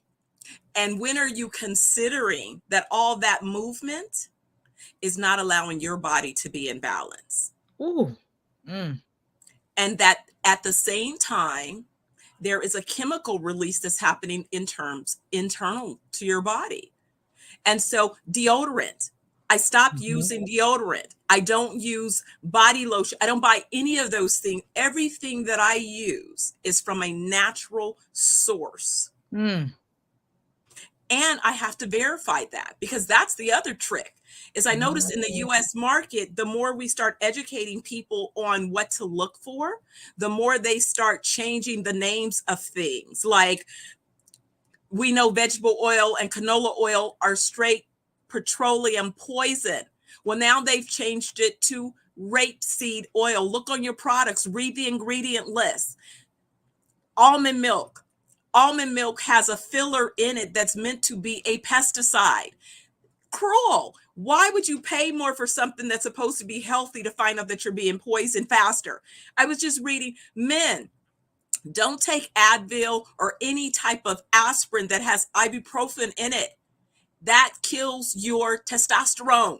I mean, on and on. Like, I could be talking until I'm blue in the face and just telling you about common everyday products that you're using, things that we're consuming that you're not thinking about, that you're poisoning yourself. So trust me, you need to be detoxed. That's the best gift I can give you, is to start with detoxing your body. We have a gut cleanse right now that we literally have available to set a 6-day cleanse, $49. You take it, and that gets you started. Then when we get you for those 7 days, we can accelerate between our cleanses. I say our tonics, our tinctures, and our touch is how we kind of get you rebalanced, and then get some good nutrients into your body so that you start feeling amazing again. And then you're able to rebalance so that you can move forward in your healthier self. Oh, this is a really great and timely conversation. You have this concept. So I've heard of SaaS, software as a service, and now you have a new one. I guess it's WAS, wellness as a service or solution. So how does it guide? What is your approach for wellness as a service and solution? And tell us a little bit more about this concept. And so thank you. So it really is that's the techie in me. So again, I'm probably telling my age again, is that I was a closet techie too. And so I used to, I learned about building computers when I was about 15, but decided that I didn't want to be the one building the computers. I wanted to be able to apply technologies into businesses. So I've always been a closet techie, looking at where technology makes sense in a business. And so what I realized is that a couple things.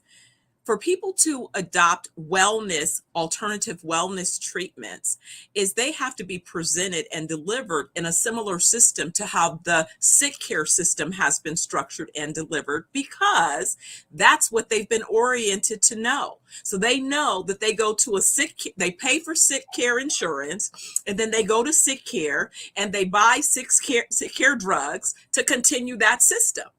So I had to create a new system on wellness to replace the sick care system, but I have to meet people where they are. So the system has to be organized with certain set of protocols that are familiar to them. So an assessment that documents the status. So that's all of those x-rays and, tests and all those things. We can get an assessment of how your body is doing without running 100 tests. We get one assessment that'll give us a full view of your organs that you can see.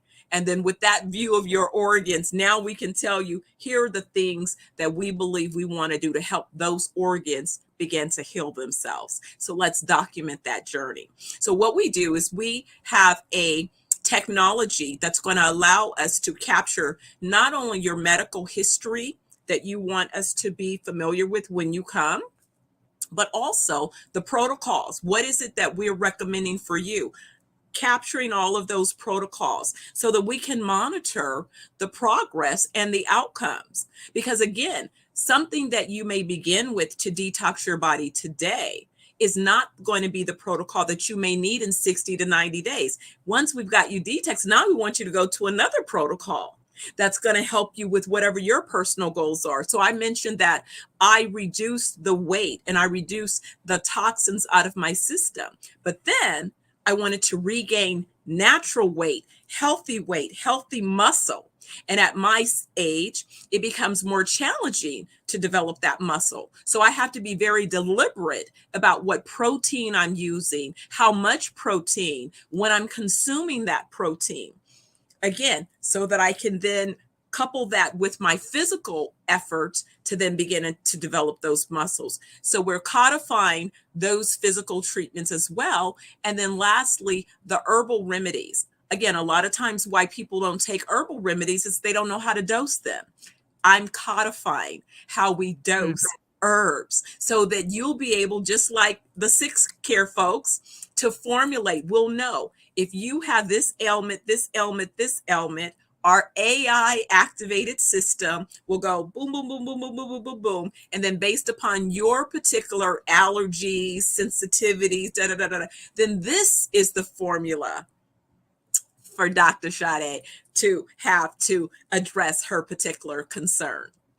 And then let's validate that that really was the right formula, because you're giving us real-time feedback. Okay, yes, I am feeling better. Oh, yes, I did see this. Or no, that kind of didn't land. Let's figure out what's going on so that we can tweak it so that you can get the ultimate outcome.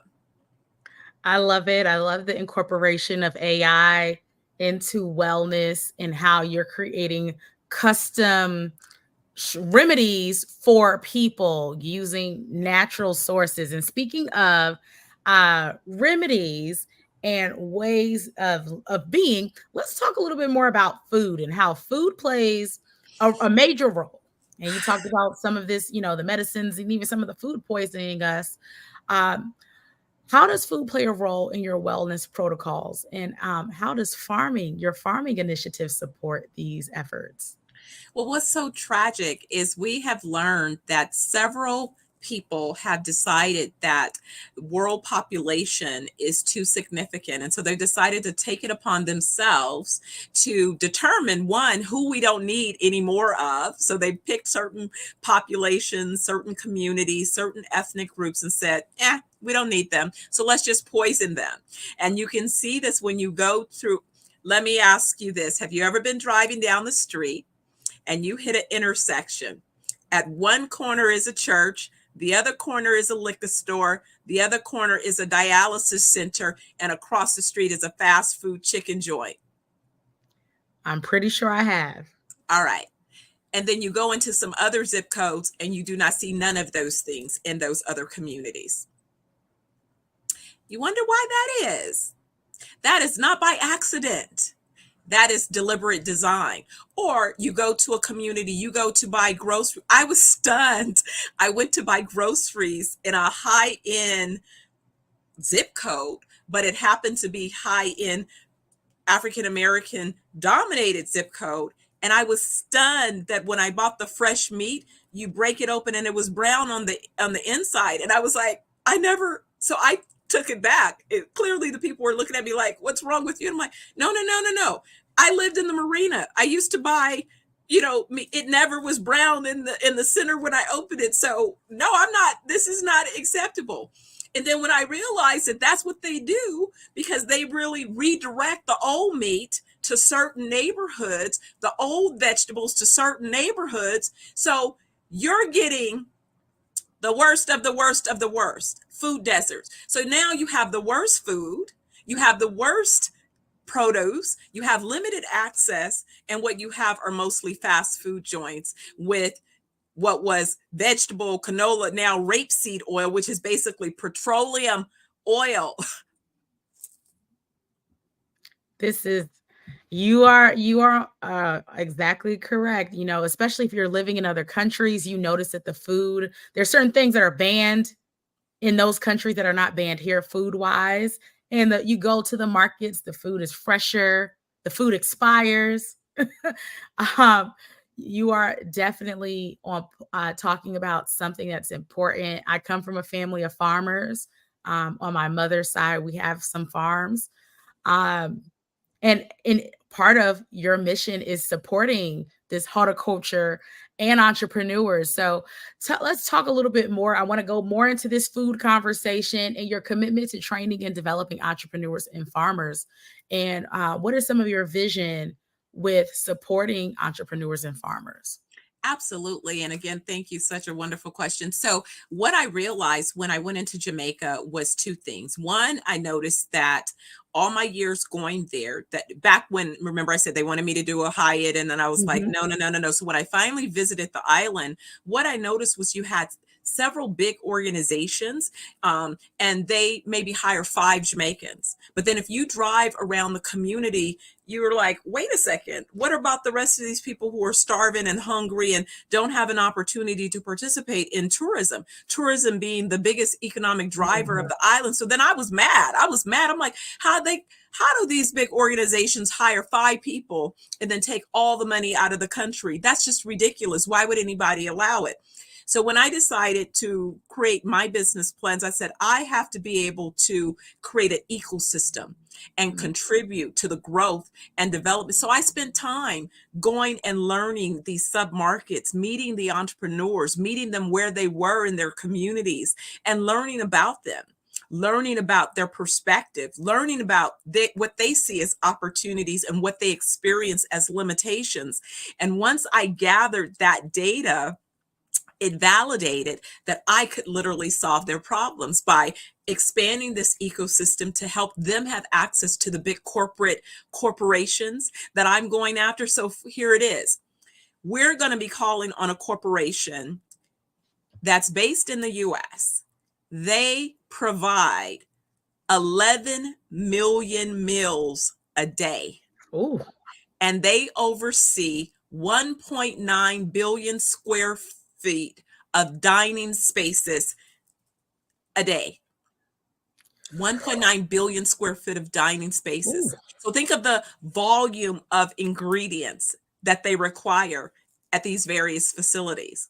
So by building this ecosystem and training up these farmers that would not normally have access to those clients because they don't have their business structured properly, they don't have all of the shipping and all of the other things that they need to have in place to really go after a client of this size and scale. They need help. We are basically incubating and accelerating those so that they could participate, but more importantly, structuring those organizations appropriately so that they can become sustainable organizations. This is wonderful. As a seasoned real estate developer, how has your experience in commercial real estate influenced your overall wellness and entrepreneurship journey?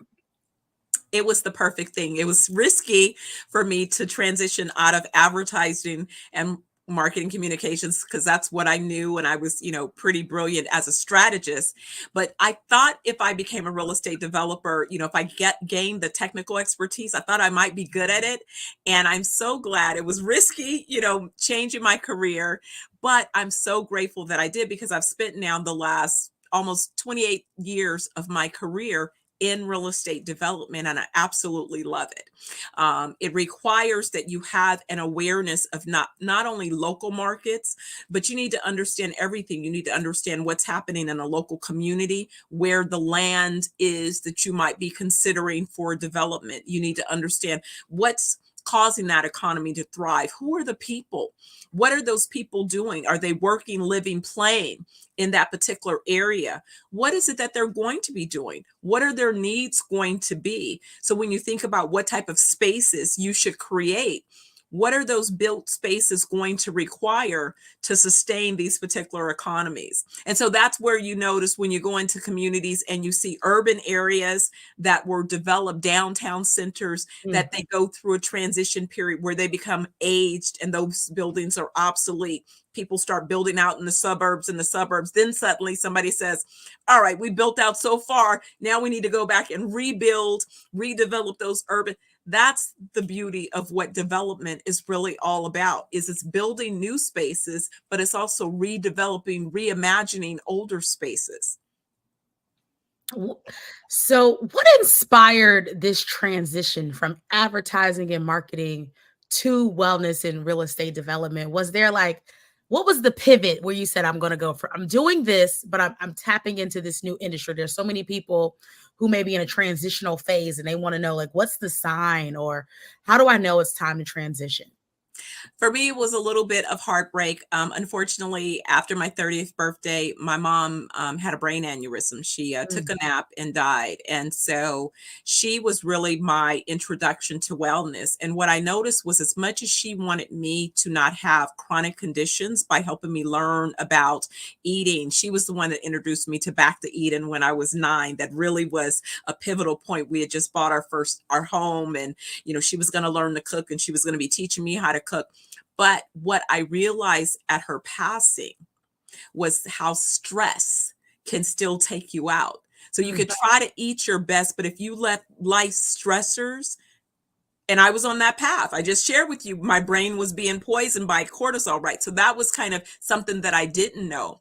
But it was really, I realized that she was the one that knew real estate. She had started learning commercial real estate when she was 19, the year after I was born. She transitioned from commercial into residential. That's how we bought our house. But she wanted to get back into real estate. I was proven to be successful in business, so I was going to have her be the real estate arm.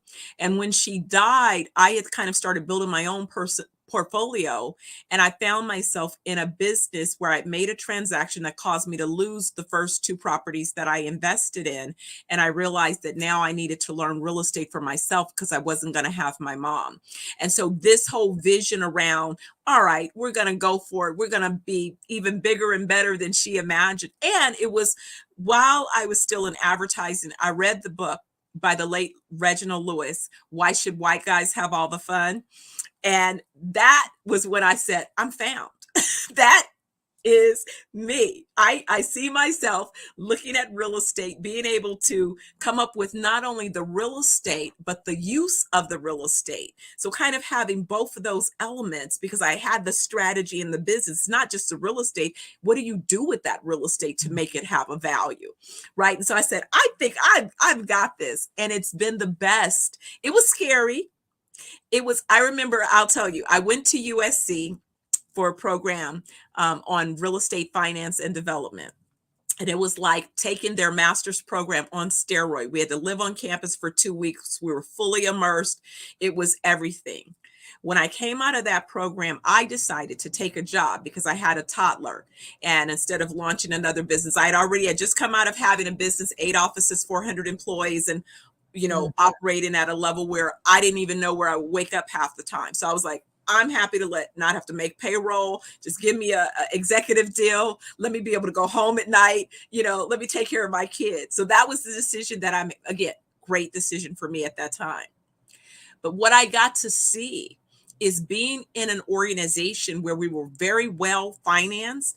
I got to cut my teeth on $150 million development deals. Whereas if I had started as a small independent operator, I would have had to start on much smaller deals, so I got to control billions of dollars. So my whole real estate development career has been from the standpoint of being at $1 billion level in directing assets, and then transitioning that into creating my own business from that template, which was very much what I did in the advertising world. I work with Fortune 500 companies. I work with category leaders. So I learned how the leaders in each sector, how they conducted their business. I learned how to be a winner. And that then is what I took and incorporated into this business and the overall vision around not only building out our portfolio, but helping others to do the same. This has been an amazing conversation, Dr. Steph, Audrey. We get to be on here for more hours. I want to say thank you so much for your time today. Genius is common, and I'll see you on the other side. This has been amazing. Thank you so much. Thank you for having me. The Black Business Expo is on a mission to raise funds for high school students going to college for K through 12.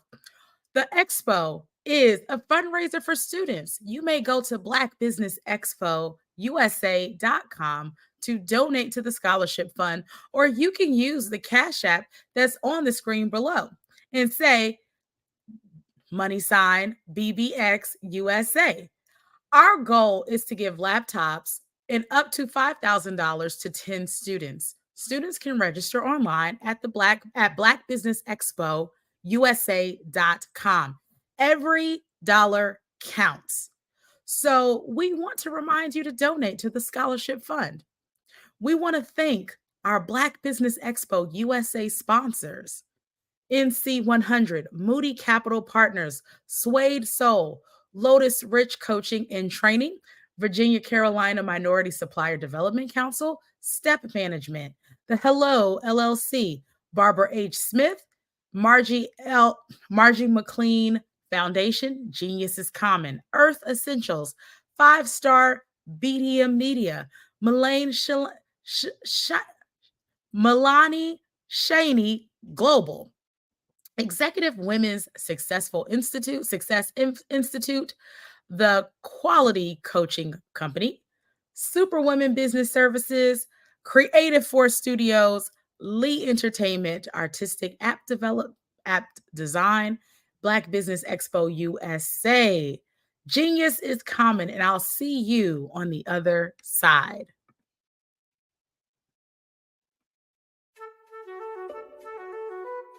This is Dr. Arnold T. Petsworth. He's the owner of Petsworth Vet World, a veterinary clinic in Hopton, Connecticut. His patients include dog, cat, frog, fish, Goldie, dog, and this alpaca. Due to doctor-patient confidentiality, we can't tell you their names. Business at Vet World was steady, and then quarantine hit. Neighbors brought new four-legged friends into their homes. Bunnies. Bunnies everywhere. Dr. Petsworth welcomed these new patients with open arms. The only problem? There were more appointments than he could manage. That's when Dr. Petsworth turned to his American Express business card, which offers spending potential that's built for his changing business needs. He decided to hire a new assistant, Julio, and with spending power built for business purchases, he used his card to furnish a new exam room. Together, Dr. Petsworth, Julio, and American Express Business made sure all the pets of Hopton got the love and care they deserve. And everyone was happy. Get the card built for business by American Express.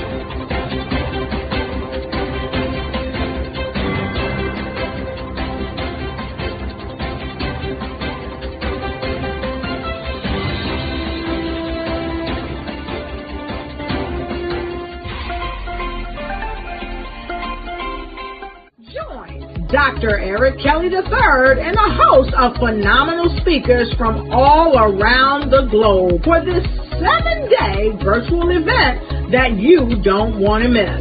The mission of the Black Business Expo is to raise scholarship money from kids all the way from high school all the way from college. The Black Business Olympics is one of the largest Black business showcases in the world. It is an opportunity for businesses and companies to showcase their businesses globally.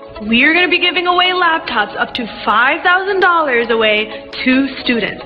Again, I'm Olivia Appleberry, the founder of 2 Cents Finance and one of the speakers for the expo. I am so excited to see you there. For more info, go to www.blackbusinessexpousa.com or call 919-308-9090 and hope to see you there. I am Black Business. From the moment I wake until the time I sleep. Yes, I am Black Business. I am Black Business. Tell me, are you Black Business? I am Black Business. Do you support Black businesses? Listen, I support Black business because I am Black Business. Black Business Expo, one of the largest business showcases in the history of Black business in the world. The world! Sign up today at www.blackbusinessexpousa.com or call 919-308-9090. I am Black Business. I am Black Business. From the moment I wake until the time I sleep, I am Black Business. I am Black Business. Are you Black Business? I am Black Business.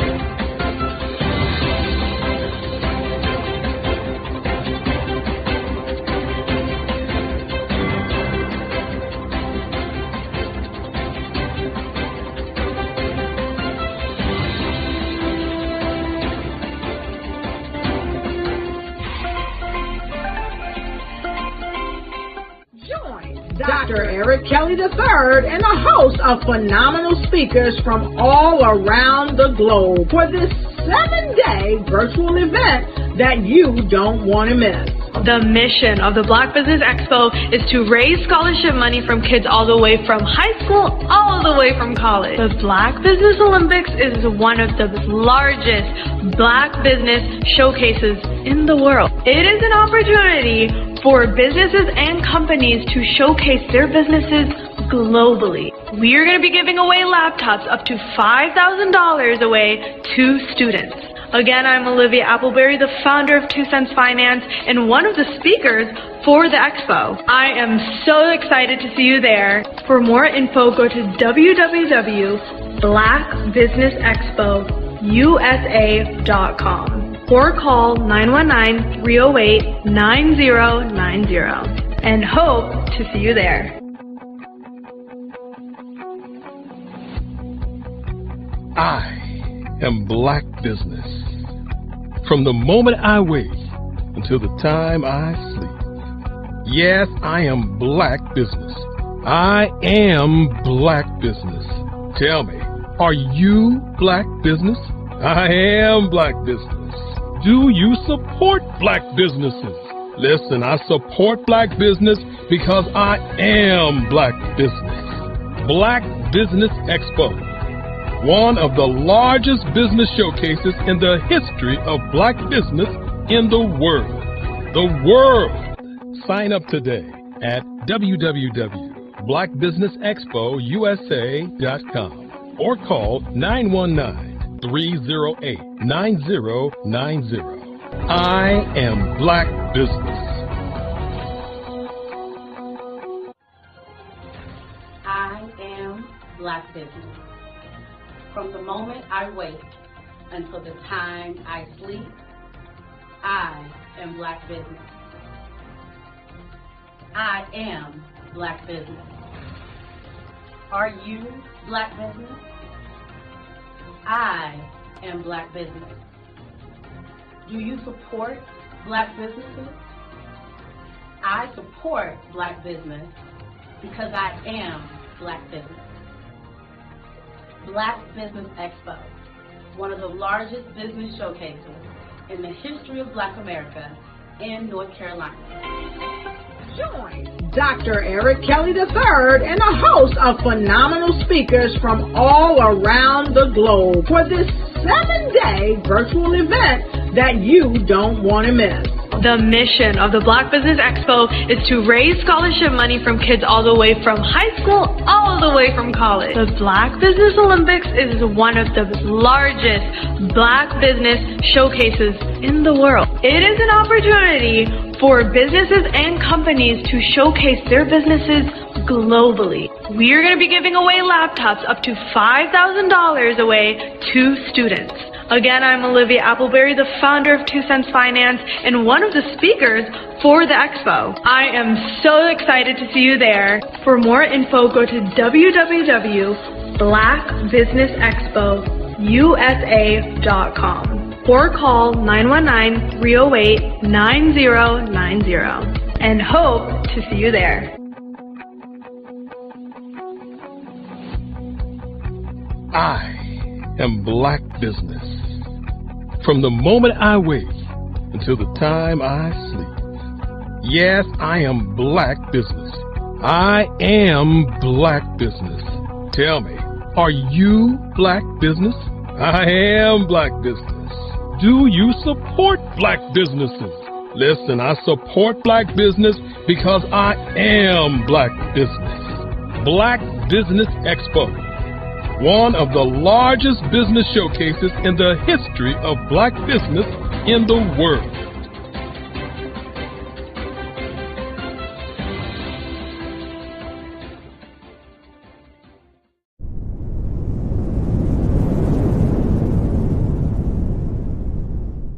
Absolutely. So our coaching program help people that have the lack of time, that lack strategies, and lack the confidence to go after their dream life. So we help them implement tools. We help them implement, I love to leave the inherited lack of finances or the education behind finances.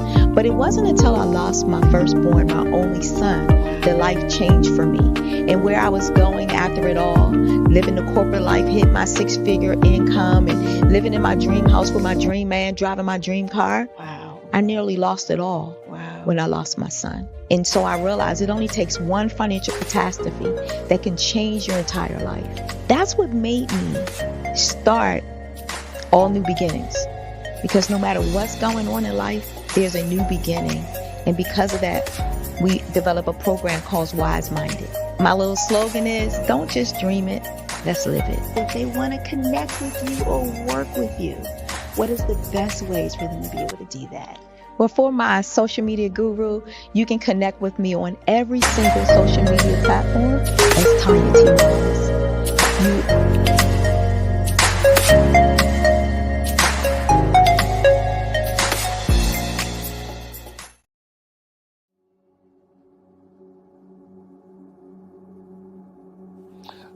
I was born and raised in southeastern West Virginia, the coal fields. My father was an AME minister. For me, I was very fortunate. Even though I grew up in the segregated South, I was surrounded by flourishing Black businesses. Doctors, lawyers, bankers, dentists. They were all there and they were all successful. And I guess that's part of my dream, is to see that success come back. My name is Joseph Simmons, and I am the founder of the Center for Micro Entrepreneurial Training. We had this moment in time where we can change the trajectory of people.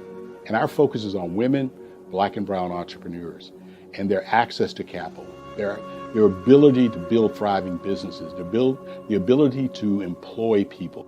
There's a study that showed that in those three communities, especially Black and brown communities, $1 stays in those communities for 30 minutes. In white community, $1 stays in their communities for 8 hours. So think about it. For you in a Black or brown community to get gas, to get food, to go to a restaurant, you've got to leave your community, take those dollars out of that community and take it to another community that's already being well served. So if we can reverse that, if we can go from 30 minutes to an hour to 2 hours, that's progress. That's what we need to do. I was with SCORE, and then in May of 2020, of course, the events happened in regards to the murder of George Floyd. The other thing that I was experiencing was the denials of federal funds for small businesses. And it revolved around one thing. These businesses were not being prepared for grants and for government programs. And I came up with the idea for the Center for Micro-Entrepreneurial based off those two things. Morgan Stanley had a report out in 2020, first quarter, and it talked about there were 3 groups that were massively devastated by COVID-19 on their business. That was 1, women, number 2, Black, and number 3, brown entrepreneurs. The research showed that they had less cash on hand, they had less opportunity to go into a bank and get money, and they were very dependent on family and friends to keep their business up and running. If we can focus on those 3 groups, then we can have a dramatic impact on our communities. Really, the focus is on 3 areas. And those 3 areas are 1, the people, number 2, the courses, and number 3, a support network. Here at CMAT, we will provide you with the fundamentals for generational success. And you will be creating a vibrant community by attending our 5-day immersive training course.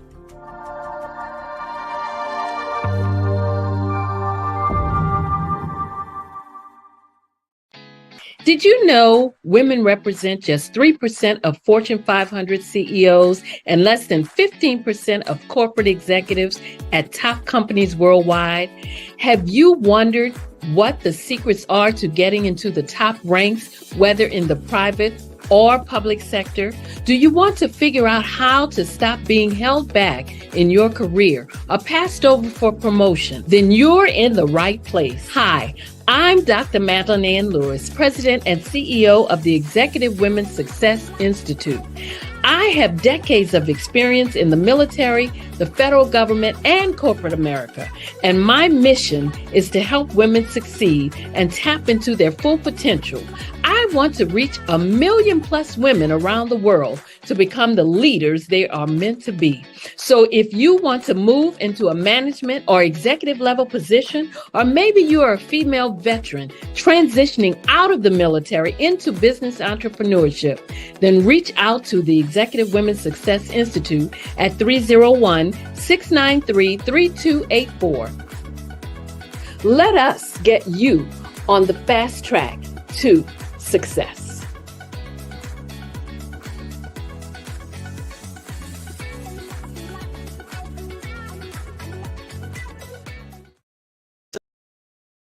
Sometimes you got to hear the news from the Black perspective, and more specific. Hi, I'm Barbara Smith. Genius is common. My genius is executive coaching and professional corporate training.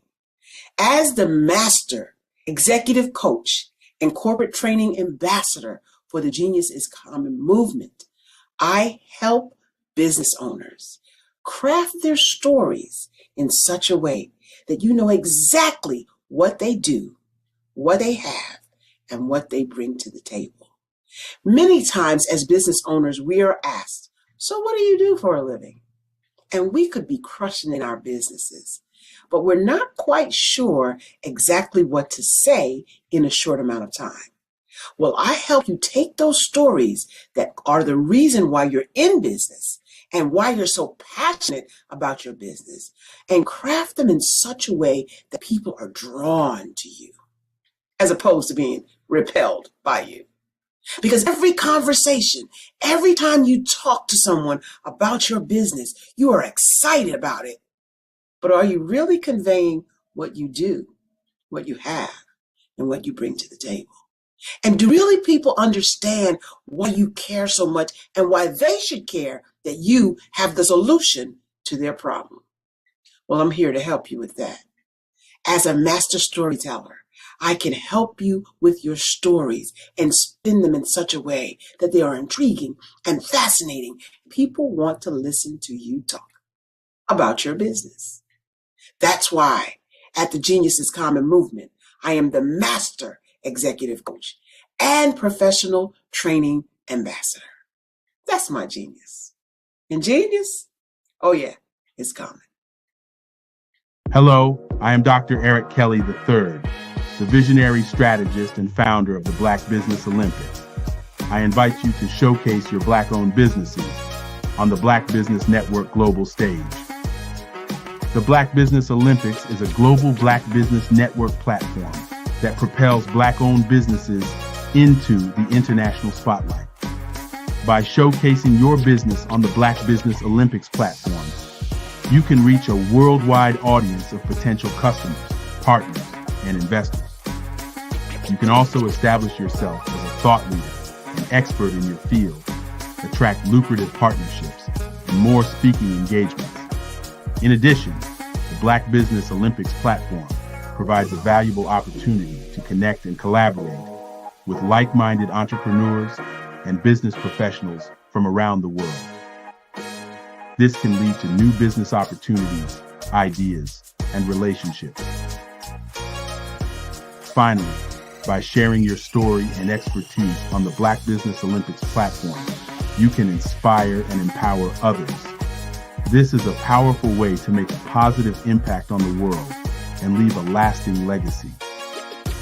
If you are a Black-owned business owner, I encourage you to seize the opportunity to showcase your business on the Black Business Olympics platform. It is a once-in-a-lifetime opportunity to make an indelible mark on the world. Be one of the 1,000 visionary entrepreneurs who are changing students' lives, shaping industries, and leaving an unforgettable legacy for their families. Unleash your voice on our global stage and watch your business thrive. Black Business Olympics is one of the largest Black business showcases in the history of Black business in the world. Yes, the entire world. Just give me a call today at 919-308-9090.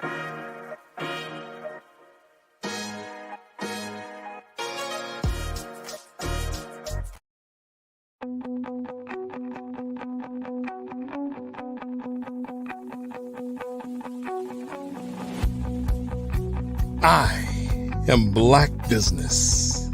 From the moment I wake until the time I sleep. Yes, I am Black Business. I am Black Business. Tell me, are you Black Business? I am Black Business. Do you support Black businesses? Listen, I support Black business because I am Black Business. Black Business Expo, one of the largest business showcases in the history of Black business in the world. The world! Sign up today at www.blackbusinessexpousa.com or call 919-308-9090. I am Black Business.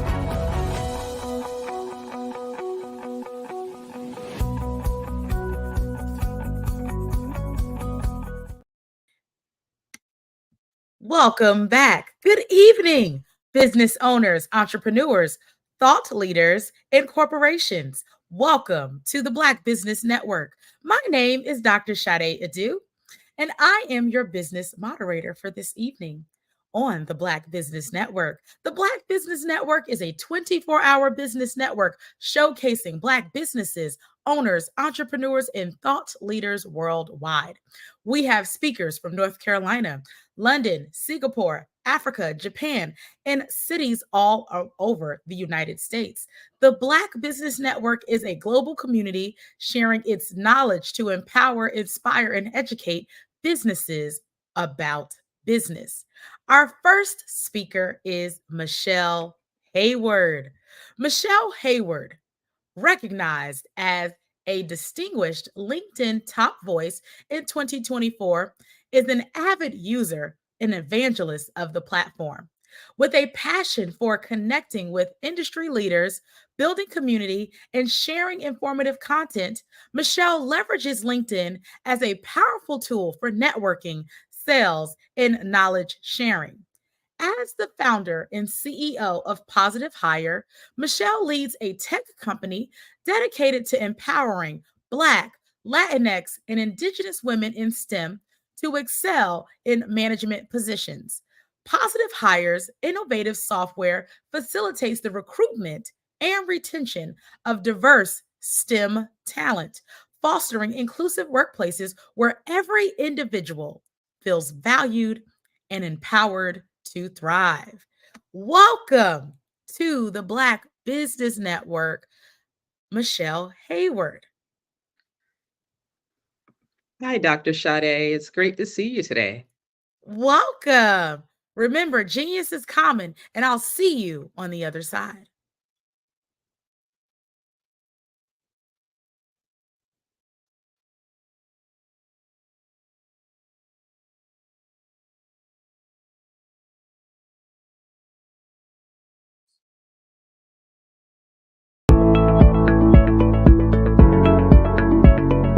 Prepare for what's coming and dominate in economic winter.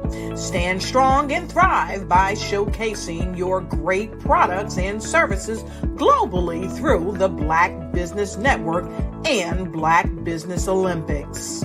The Black Business Network has showcased over 2,000 companies with over $7 billion in sales each year.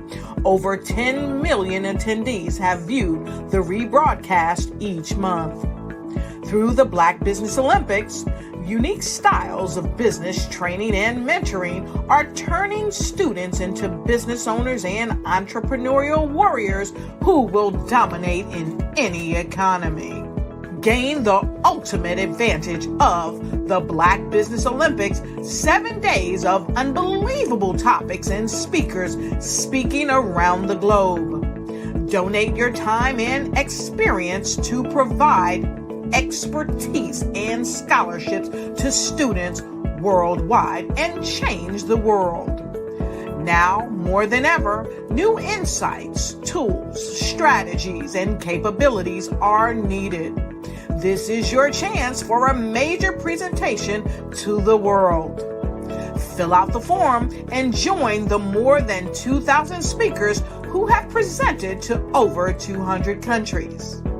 Join the Black Business Network streaming live into the metaverse, STEM City, Black Multiverse Enterprises, Hulu, Amazon, YouTube, iHeartRadio, Apple, Facebook, LinkedIn, Pod TV, IBM TV, Spotify, and Google Podcasts. Sign up today. Spaces are limited, and we will see you there.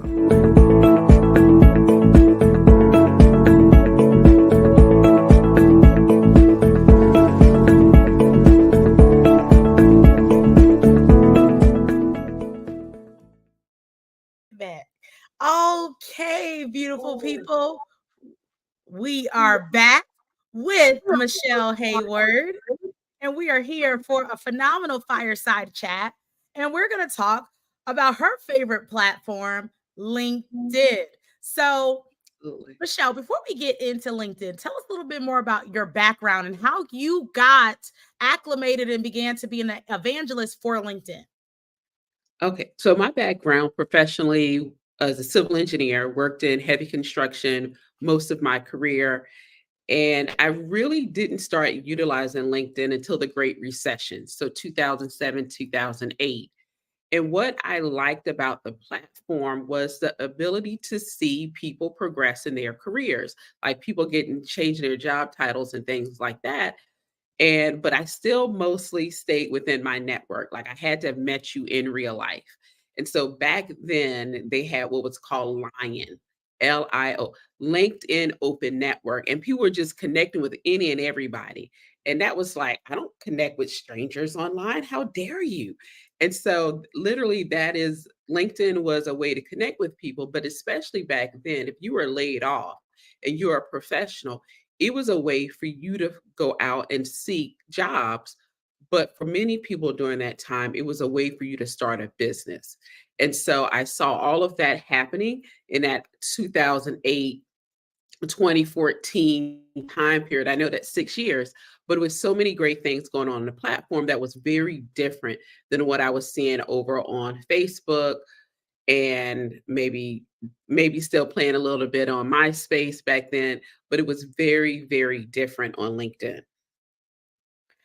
Awesome. So tell us a little bit more about the platform. Maybe we are not familiar with it as much, or, some people call it the not so sexy social media platform. So give us about 3 reasons why we should be utilizing LinkedIn more often and adding it to our business strategy. So for those of you who are looking, whether you're looking for a job or if you're looking to do business, over 50% of LinkedIn users earn over $75,000 per year. And when you're looking at like maybe in your area that you live in, it could be more or less. But if you have a certain financial demographic of people you're looking to target for your services or products, LinkedIn may be a good platform for you. Then on top of that, over 40% of users are accessing it on a daily basis. And so when you're looking for a platform where you have people that are making a pretty good salary and they're on there 40%, over 40% of the users are on there on a regular basis, that is really, really important because you want people to be on there as much as possible to engage with them, but also for them to engage with your content. And then lastly, over 58 million companies are listed on LinkedIn. Yes, I said 58 million. You can't say the same thing for every platform, but LinkedIn has been really good when it comes to B2B and getting companies onto their platform. And those are 3 main reasons why I say LinkedIn is a good place to be. I even had a mechanic who said, should I be on there? I was like, well, are you selling your services or are you looking for a job? I said, so I said, it's a test sometimes for different reasons in different industries, whether or not LinkedIn is a good place for you to be. But I encourage people to test it out and really see if it's a good platform for them. I love it. So tell us a little bit more about the work that you do at Positive Hire and what inspired that. Oh, so the work I do at Positive Hire is really focused on connecting Black, Latina, and Indigenous women who are experienced scientists, engineers, and technology professionals to management roles. The reason I do that work is just struggles I had in my career as an engineer and seeing so many other Black women, Latinas, and Native women encounter so many barriers to career progression until they were leaving their technical careers. And I wanted to see that stop. And so we often talk about the pipeline. And I say the pipeline for science, tech, engineering, and math, or STEM for short, is straight into a brick wall for most of us. It is that bad for many of us until we just end up leaving the industry, even at about 10 to 12 years of experience. And so I created Positive Hire at first, like, what if there was a glass door for a Black woman like me to share with another Black woman like me with an Afro puff, a nice mocha skin, to share that experience with an employer? Because what you may read on certain platforms can be very different at an intersection of gender and race. And so we do things through that lens of helping women advance. Like, what is your manager telling you?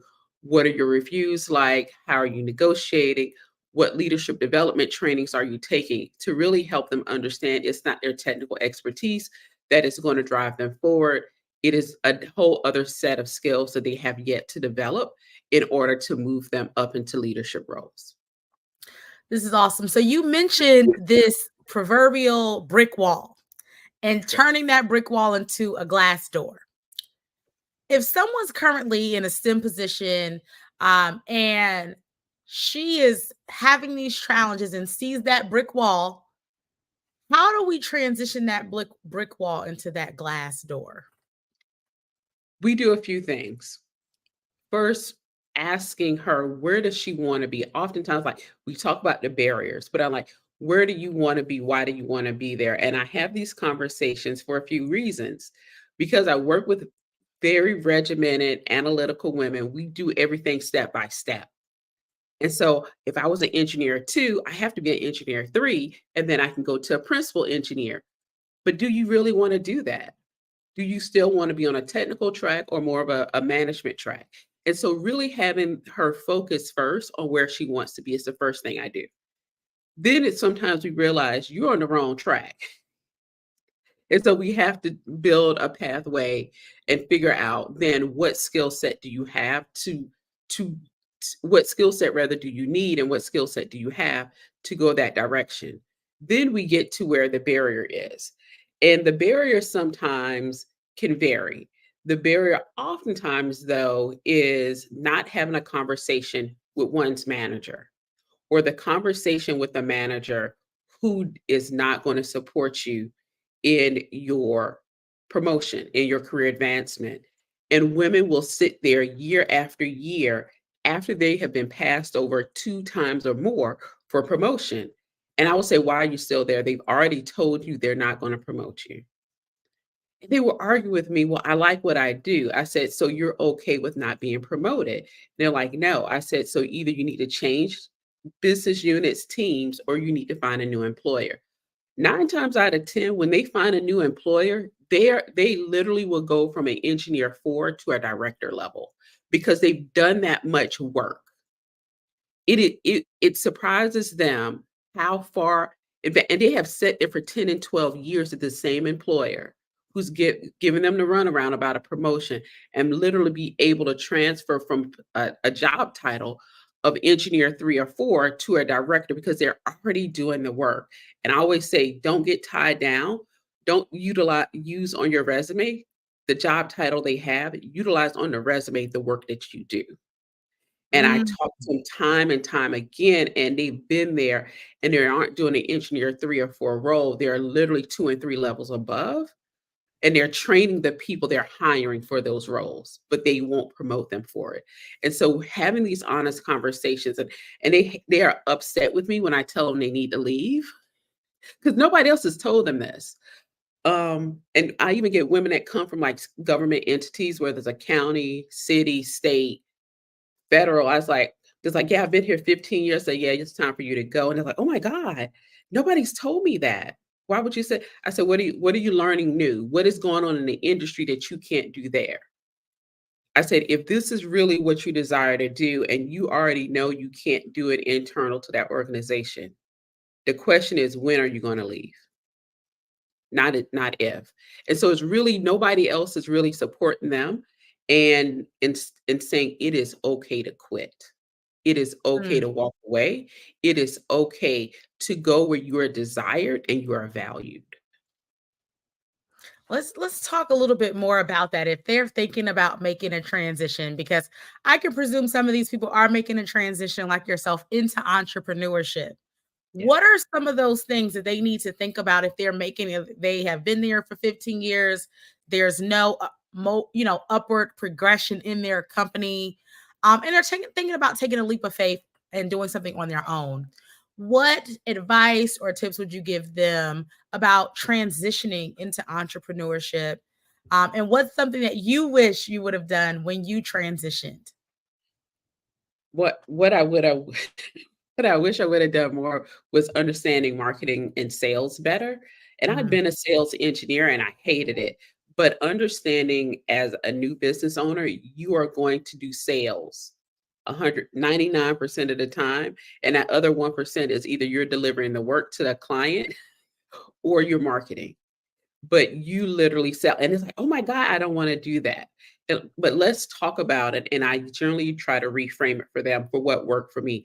Selling simply is solving a problem that somebody has. Once I tell somebody who has a math degree that, it's like, oh, I get it. Oh, I tell somebody that's been in IT for 20 years, like, oh, I get it. I solve problems all day. I said, can you solve that person's problem? They're like, absolutely. Now convince them you can solve the problem, and just teaching them how to convince people through a sales framework that they can do the work, that they can solve their problem. And so that's generally the first part. Then the next part is pricing. And I'm like, have you hired a consultant before? They're like, yes. Have you seen their invoice? Like, yeah. I said, that's where your prices should be. So sometimes they know, sometimes they don't know around pricing, but it's literally letting them know, don't focus on what you already know. You are technically an expert at what you do. What we need to focus on is your marketing and sales. And that's where LinkedIn comes in, because they need to build up their brand and their branding and their marketing, their sales pipeline. And oftentimes I just utilize LinkedIn because it's very often in this space of technical experts. It's a great place to start seeding and getting your early clients. Perfect, because I was going to segue back into our conversation about LinkedIn. You gave us a little bit of a hint, but we want more details. Give us more of the nuggets. If we're starting our LinkedIn platform, we've transitioned from our career, and we or maybe we've used LinkedIn before in a professional sense in our career and corporate, and now we're transitioning to use LinkedIn for business. What are the things that you would recommend that we do? Like, give us a little bit of a master class on how to get our profile set up, what we need to be thinking about, and then we can transition and talk about that sales pipeline, what we need to be doing to monetize LinkedIn. I love this question. So she said LinkedIn profile. I think she's been paying attention after all of these years. So when we look at your LinkedIn profile, there are really 5 core areas you want to focus on. So you're going to stop at the very top, which is your banner, your headshot, which is now on the left-hand side of your profile.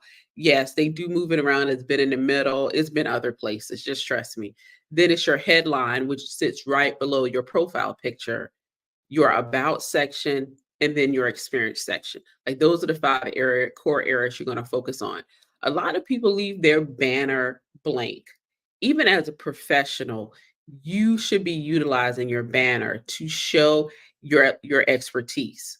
And what I mean by that, you can utilize 1 picture up to 3 pictures to tell a story about how you go from this problem, how you're working on a problem, and then the outcome you provide to your customers. And you can do that in three different pictures, and then you'll have your value prop and maybe a call to action, or CTA for short. And that could be sign up here, schedule a call, something like that that you can have on the banner.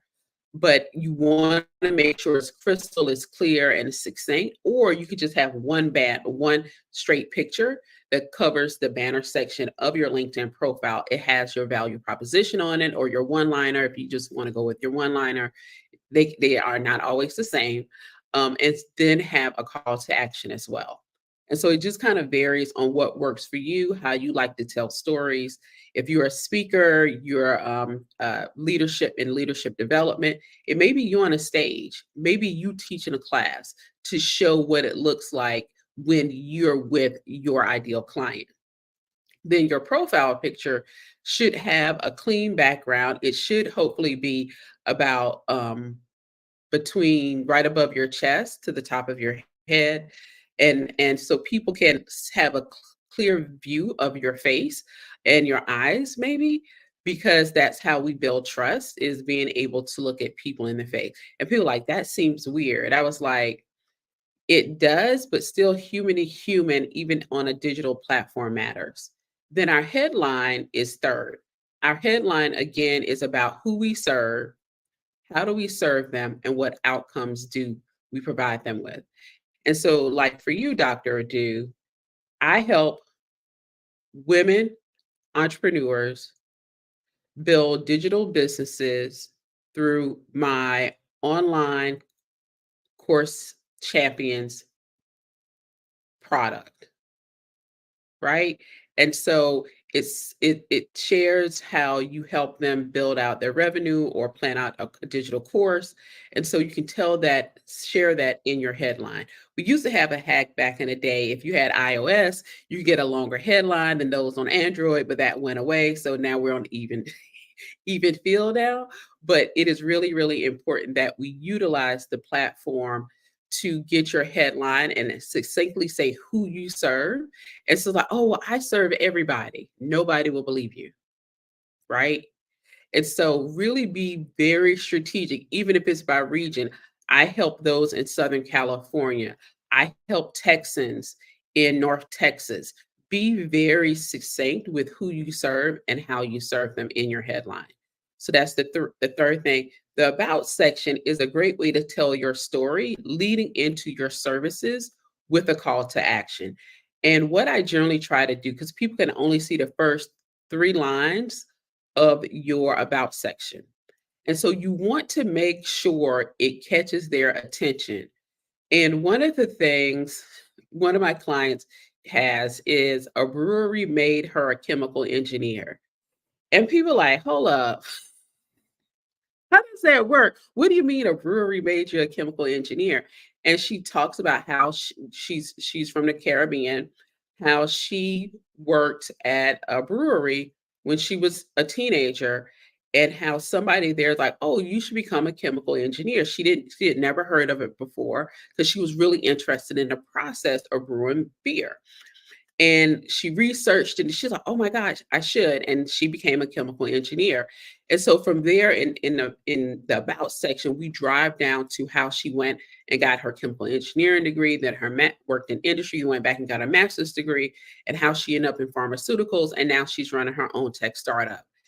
And then talks about how she helps people with her software. And so it really is important to be able to grab people at the very beginning so they'll click your about section and read the rest. And she has in there, hey, if you would like to schedule a call for a demo, click on this link. And so you really want to be able to grab people in that section. And then the fifth and final part is your experience section. And people don't always agree with me on this. Some people remove things that they think aren't relevant to their experience from their experience section. And all you see if they've been running their business the last 3 years. And I was like, if you were just born 3 years ago, sure. But if you were born 33 years ago, what did you do 10 years prior to you starting your business? Were you a cashier at McDonald's? Because if you was a cashier at McDonald's, I know you know how to work with people. And so I look deeper for people to have more of their work experience on there. So I get a sense of are who they really say they are, because there are a lot of bot accounts and fake accounts on the platform. And I'm looking for somebody that shows that they have some depth and expertise in working with people. While they may be really good at what they do, I need to know you work for a nonprofit, or you work for a small business, or you work for the federal government. And some of that you may not have the employer listed, but at least tell me what the job title was and some of your duties. And that helps me figure out if I really want to connect with that account. And I think for other people, it helps. Also, as your business, you'll have your business listed. And instead of just saying, hey, you're the owner or the founder of that business, you can list out specifically the services you offer. Instead of like the job role, you're engineer 1 and engineer 2, we do people analytics at Positive Hire. We have our software pH balance at Positive Hire. We do DEI consulting at Positive Hire. And so I have each one of those services listed under my profile with some description of what we offer. And that just gives people, instead of having to go to the website, they now can connect with me on LinkedIn directly to discuss more about the services, because I already have it listed in my profile under the company name. So those are the 5 areas. Yes, that was my masterclass in LinkedIn. I want to spend some more time on LinkedIn. How do we leverage LinkedIn for sales? Perfect. And how do we use it? How do we leverage it for sales? And I'll follow up my next question. The first thing I would say for sales, you do not have to invest starting out in a premium account.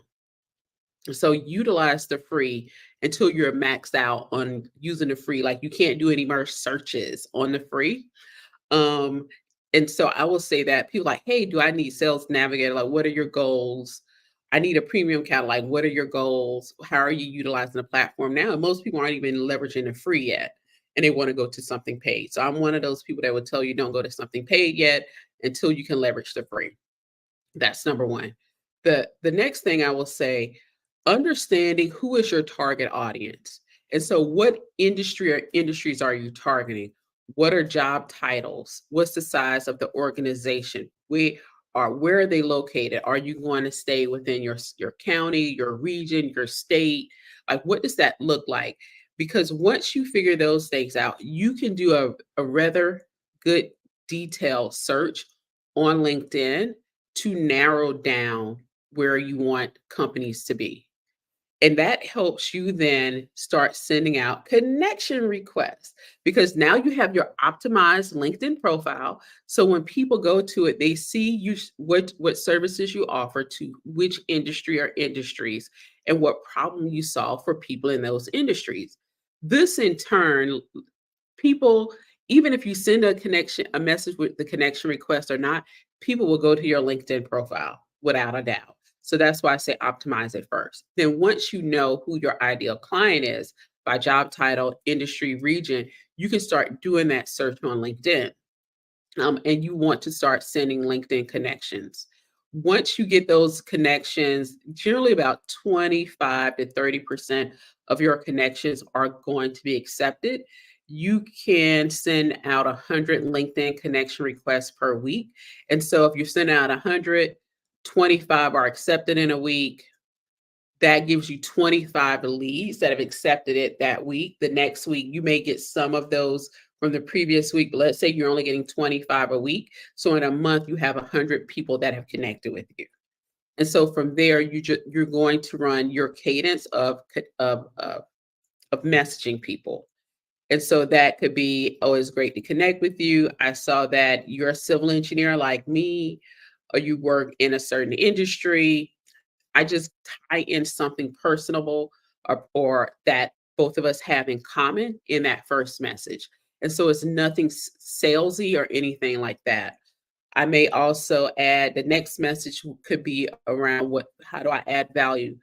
I saw that you liked a post or shared a post about X, Y, and Z or something around green energy.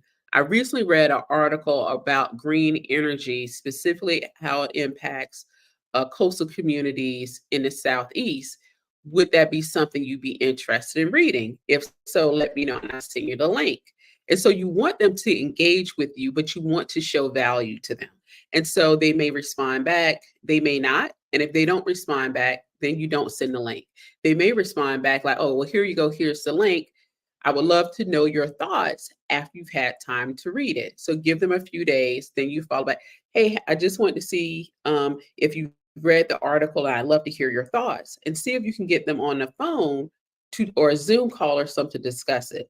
So it's different ways you can engage with them. I often will invite people to one of my virtual executive roundtables or to a podcast interview or live stream interview on LinkedIn.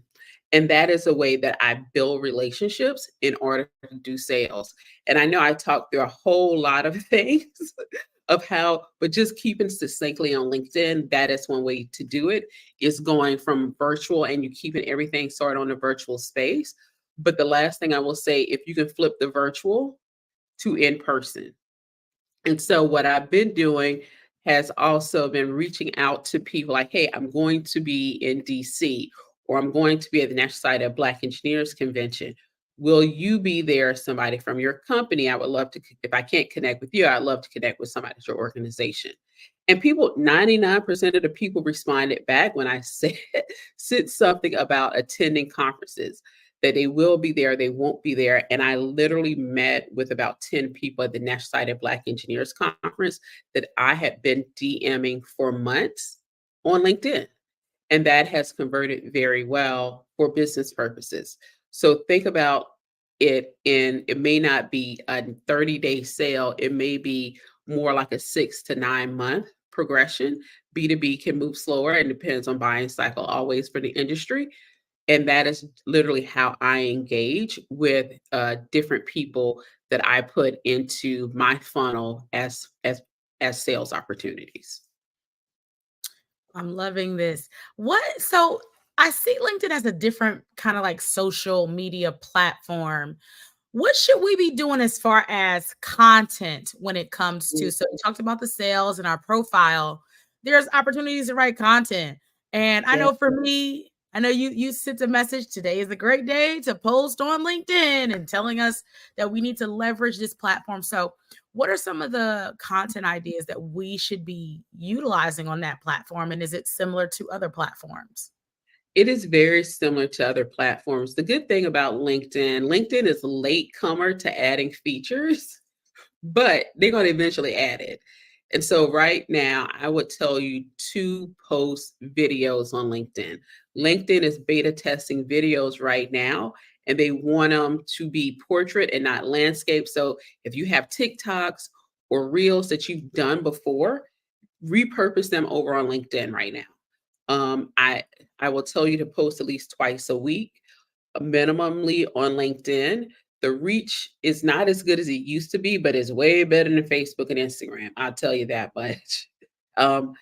Also, when it comes to LinkedIn, it really depends on your audience on how they're going to engage with your content.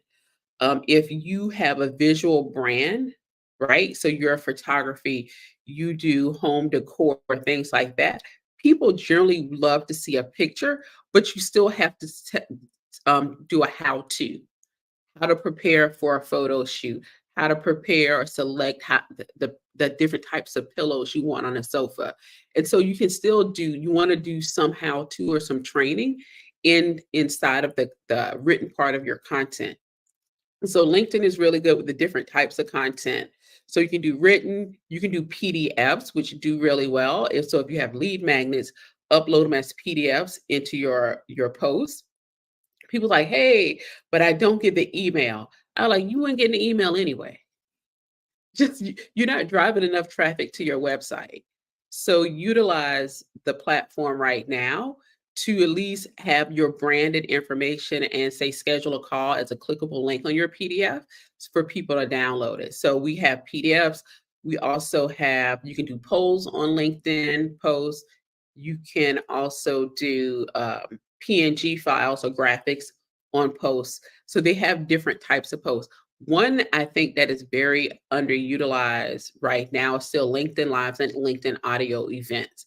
Audio events get a lot of reach for audiences.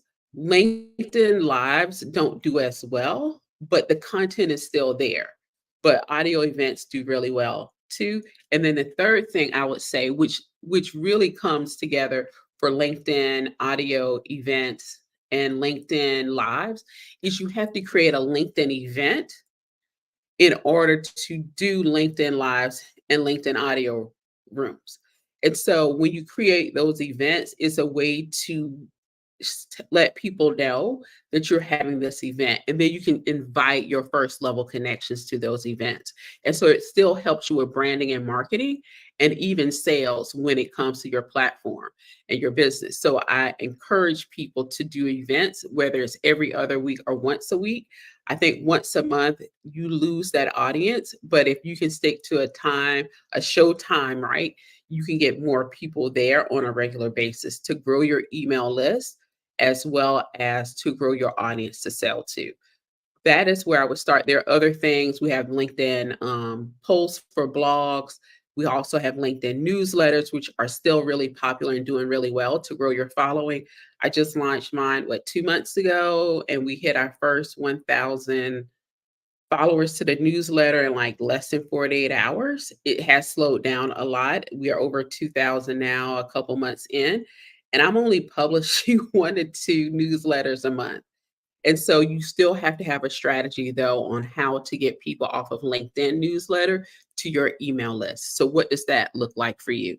So there are different ways you can share content, position yourself as an expert. And I have a client, she just did it. She literally posted a video and her DMs to speak at conferences, to closing one deal without having to do a sales call, all from posting a very detailed 2-minute video on LinkedIn showing her expertise. And it does work, but you have to be consistent with the work you're doing. And it was the first video she'd done. I you have to do video. And so she did a very short video to, like TikTok style, but it worked very well for her audience that she's built over there. And she has less than 3,000 connections on LinkedIn. Awesome. Michelle, how can our audience stay connected to you? So a great way to stay connected with me is on LinkedIn. So you want to say Black Business Network when you send over your connection request, because I do generally only connect with people that hit my ideal client avatar. But if I know you're coming from someplace else, or if you don't want to connect with me, you just want to follow my profile, that's fine. You can do that as well. But that is a great way to connect with me. It's just straight over on LinkedIn at Michelle C. Hayward. Awesome. Thank you so much, Michelle, for being here today. Genius is common, and I'll see you on the other side. The Black Business Expo's mission is to raise funds for high school seniors going to college or K-12 entrepreneurs. The expo is a fundraiser for students. You may go to blackbusinessexpousa.com to donate to the scholarship fund or use Cash App that's on the screen below, $BBXUSA. Our goal is to give laptops and up to $5,000 to 10 students. Students can register online at blackbusinessexpousa.com. Every dollar counts. So we want to remind you to donate to the scholarship fund. We want to thank our Black Business Expo USA sponsors, NC100, Moody Capital Partners, Suede Soul, Lotus Rich Coaching and Training, Carolina, Virginia Minority Supplier Development Council, Step Management, The Hello LLC, Barbara H. Smith LLC, Margie McLean Foundation, Genius is Common, Earth Essentials, 5-Star BDM Media, Melaine Shalani Global, Executive Women's Success Institute, The Quality Coaching Company, Superwoman Business Services, Creative Force Studios, Lee Entertainment, Artistic App Development, and the Black Business Expo. Genius is common, and I'll see you on the other side. The Black Business Network and Black Business Olympics are essential platforms for Black business owners globally. They provide the tools and support you need to succeed in today's competitive marketplace. Join us today as we collaborate together with businesses from around the world to support our children, students, and young future entrepreneurs, Black businesses, and corporations. We raise funds for students going to college and young entrepreneurs who are aspiring to be business owners, and we invite you to be a contributor today.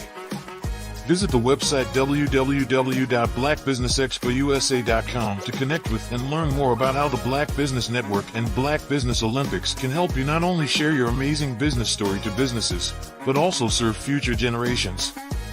Hello, my name is David Jones, CEO and co-founder of the Hello LLC, where we help businesses build a culture, brand and experience, and leverage technology to pivot into Web3.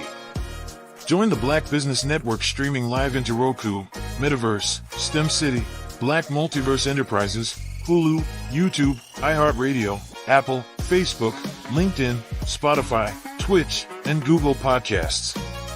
Tune in, turn on, and let's thrive. Absolutely.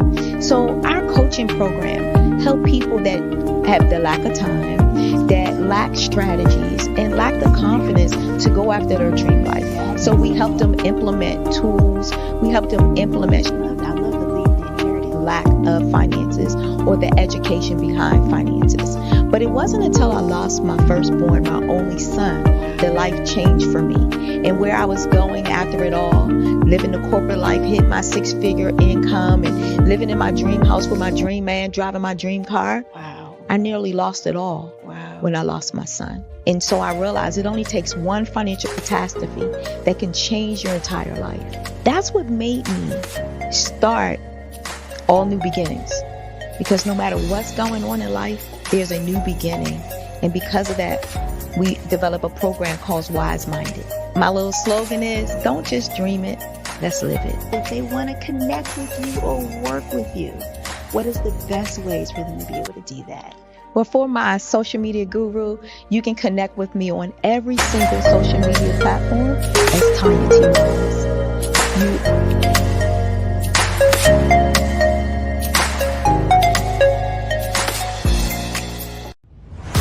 Social media is evolving. It's more vibrant, more colorful, more energetic, and so are you. It's not just photos anymore. It's video, it's audio, it's subscriptions. And now there's Fanbase, a new monetized social network. Fanbase delivers the complete native app experience with full content monetization for every user. No algorithms that shadow ban your engagement or growth, and no ads. Follow anyone for free and subscribe directly to your favorite creators for $4.99 a month. Plus, show some love by tipping on any post. Also, make a Fanbase page and monetize your content the same way. Finally, connect with your followers by posting the amazing content you already create. And now, get paid for it. It's time to energize and monetize, because everyone's a fan of something and everyone has a fan base.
Dr. Eric Kelly III and a host of phenomenal speakers from all around the globe for this 7-day virtual event that you don't want to miss. The mission of the Black Business Expo is to raise scholarship money from kids all the way from high school, all the way from college. The Black Business Olympics is one of the largest Black business showcases in the world. It is an opportunity for businesses and companies to showcase their businesses globally. We are going to be giving away laptops up to $5,000 away to students. Again, I'm Olivia Appleberry, the founder of 2 Cents Finance and one of the speakers for the expo. I am so excited to see you there. For more info, go to www.blackbusinessexpousa.com or call 919-308-9090 and hope to see you there. I am Black Business. From the moment I wake until the time I sleep. Yes, I am Black Business. I am Black Business. Tell me, are you Black Business? I am Black Business. Do you support Black businesses? Listen, I support Black business because I am Black Business. Black Business Expo, one of the largest business showcases in the history of Black business in the world. The world! Sign up today at www.blackbusinessexpousa.com or call 919-308-9090. I am Black Business. I am Black Business. From the moment I wake until the time I sleep, I am Black business. I am Black business. Are you Black business? I am Black business. Do you support Black businesses? I support Black business because I am Black business.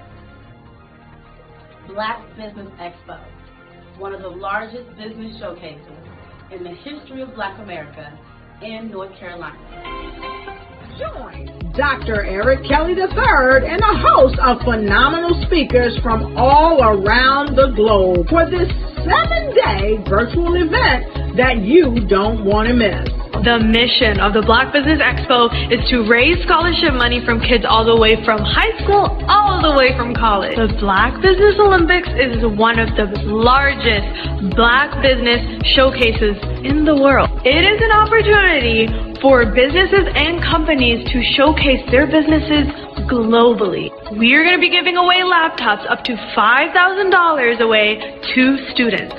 Again, I'm Olivia Appleberry, the founder of 2 Cents Finance and one of the speakers for the expo. I am so excited to see you there. For more info, go to www.blackbusinessexpousa.com or call 919-308-9090 and hope to see you there. I am Black business.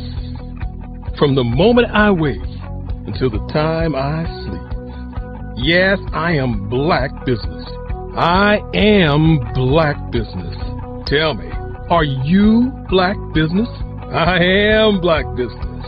Do you support Black businesses? Listen, I support Black business because I am Black business. Black Business Expo, one of the largest business showcases in the history of Black business in the world.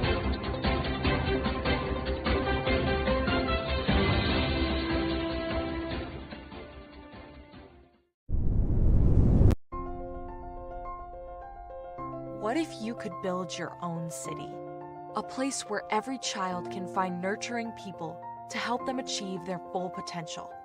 A place where every adult can access job training support, where health education is abundant, where social justice ruled the land. A place without limitations. Welcome. You have arrived at STEM City USA. It is what every city should be.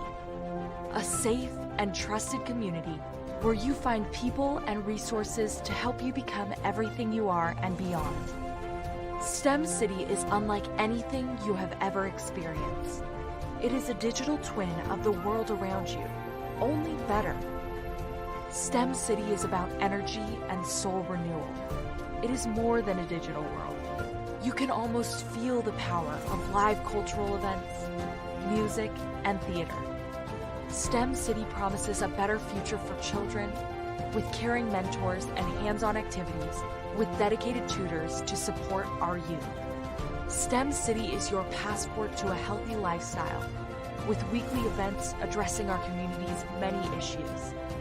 STEM City is your financial well-being with helpful information on wealth management, career advancement, job training, and so much more. STEM City is the community you deserve. It is the city where your dreams can come true. STEM City USA, a place in the sky that is accessible to all who reach for the stars.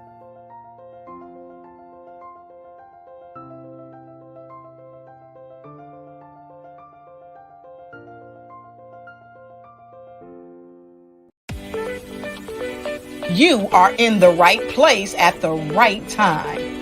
The Black Business Network opens again for its Black Business Olympics, a 24/7 broadcast on business, strategies, global branding, social media marketing, finance, advertisement, and much, much more.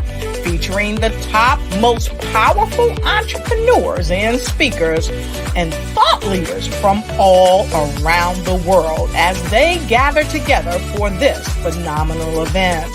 Join the Black Business Network, streaming live into the metaverse. STEM City USA, Black Multiverse, Pod TV, Roku, Hulu, iHeartRadio, Apple TV, YouTube, TikTok, Instagram, Google Podcasts, Facebook, LinkedIn, IBM TV, Spotify, and Twitch. Tune in today and be a part of this amazing movement. The Black Business Olympics welcomes you.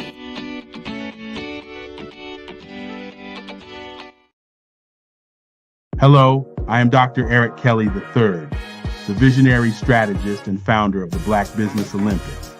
I invite you to showcase your Black-owned businesses on the Black Business Network global stage.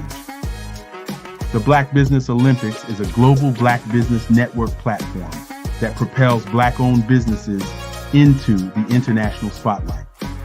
By showcasing your business on the Black Business Olympics platform, you can reach a worldwide audience of potential customers, partners, and investors. You can also establish yourself as a thought leader and expert in your field, attract lucrative partnerships, and more speaking engagements. In addition, the Black Business Olympics platform provides a valuable opportunity to connect and collaborate with like-minded entrepreneurs and business professionals from around the world. This can lead to new business opportunities, ideas, and relationships. Finally, by sharing your story and expertise on the Black Business Olympics platform, you can inspire and empower others. This is a powerful way to make a positive impact on the world and leave a lasting legacy. If you are a Black-owned business owner, I encourage you to seize the opportunity to showcase your business on the Black Business Olympics platform. It is a once-in-a-lifetime opportunity to make an indelible mark on the world. Be one of the 1,000 visionary entrepreneurs who are changing students' lives, shaping industries, and leaving an unforgettable legacy for their families. Unleash your voice on our global stage and watch your business thrive. Black Business Olympics is one of the largest Black business showcases in the history of Black guests, the entire world. Just give me a call today at 919-308-9090.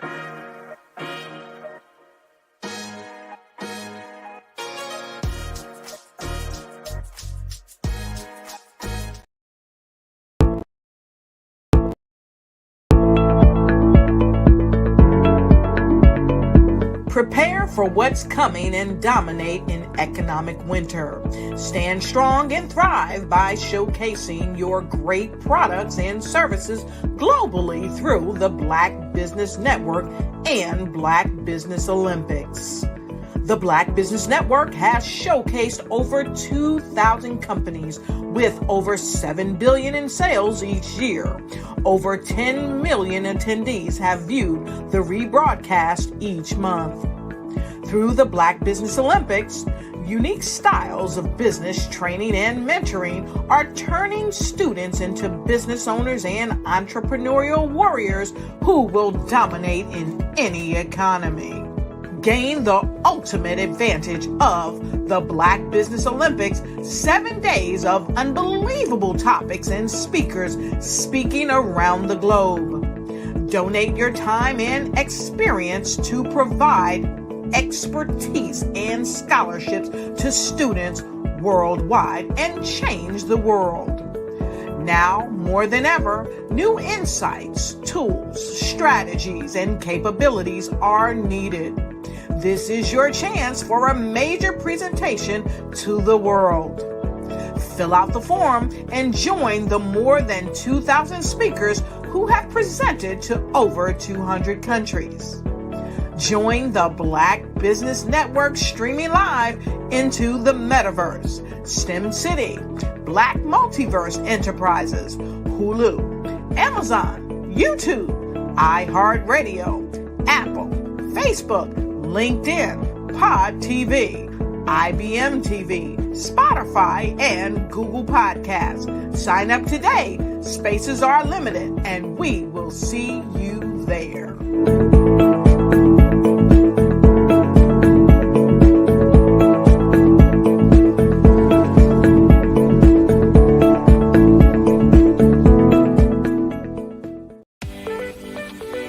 You are in the right place at the right time. The Black Business Network opens again for its Black Business Olympics, a 24/7 broadcast on business, strategies, global branding, social media marketing, finance, advertisement, and much, much more. Featuring the top, most powerful entrepreneurs and speakers and thought leaders from all around the world as they gather together for this phenomenal event.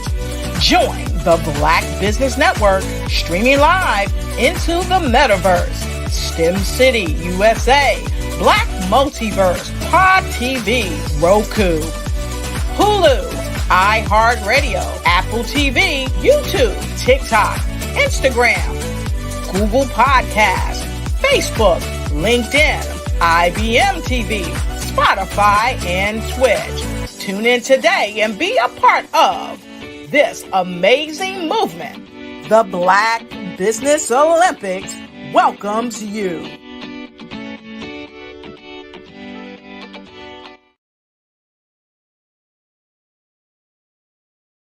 My friend, my brother is with us, RJ Stevenson. He is a trailblazer in music, media, and ministry. For over 20 years, he has helped develop and establish the national branding images of businesses, institutions, nonprofit organizations, and high-profile personalities. He's a successful church planter. He has been blessed to serve as a preacher, a presenter, and a speaker at various conferences and conventions across the globe. He has established several successful churches and ministries under the brand The Infinity Church in Raleigh, North Carolina, Conway, Arkansas, and currently in Tampa, Florida. Stevenson's insight in media and evangelism caused ministry to soar during the season of a pandemic. The church has left the building by embracing a hybrid model that served both physical and digital ministry partners. We are excited to have this man of God to come before us. We're going to yield this platform into the hands of Pastor Stevenson that he may give us further instructions, further directives at this time.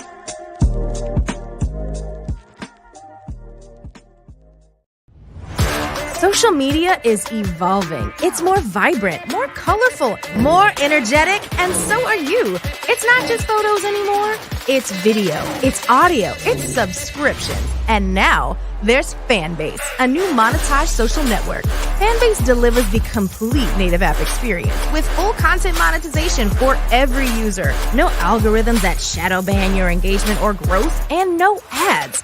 Follow anyone for free and subscribe directly to your favorite creators for $4.99 a month. Plus, show some love by tipping on any post. Also, make a Fanbase page and monetize your content the same way. Finally, connect with your followers by posting the amazing content you already create. And now, get paid for it. It's time to energize and monetize, because everyone's a fan of something and everyone has a fan base.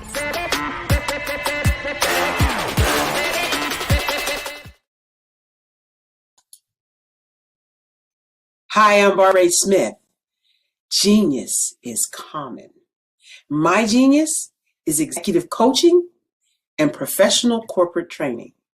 As the master executive coach and corporate training ambassador for the Genius is Common movement, I help business owners craft their stories in such a way that you know exactly what they do, what they have, and what they bring to the table. Many times as business owners, we are asked, so what do you do for a living? And we could be crushing in our businesses, but we're not quite sure exactly what to say in a short amount of time. Well, I help you take those stories that are the reason why you're in business and why you're so passionate about your business and craft them in such a way that people are drawn to you, as opposed to being repelled by you. Because every conversation, every time you talk to someone about your business, you are excited about it. But are you really conveying what you do, what you have, and what you bring to the table?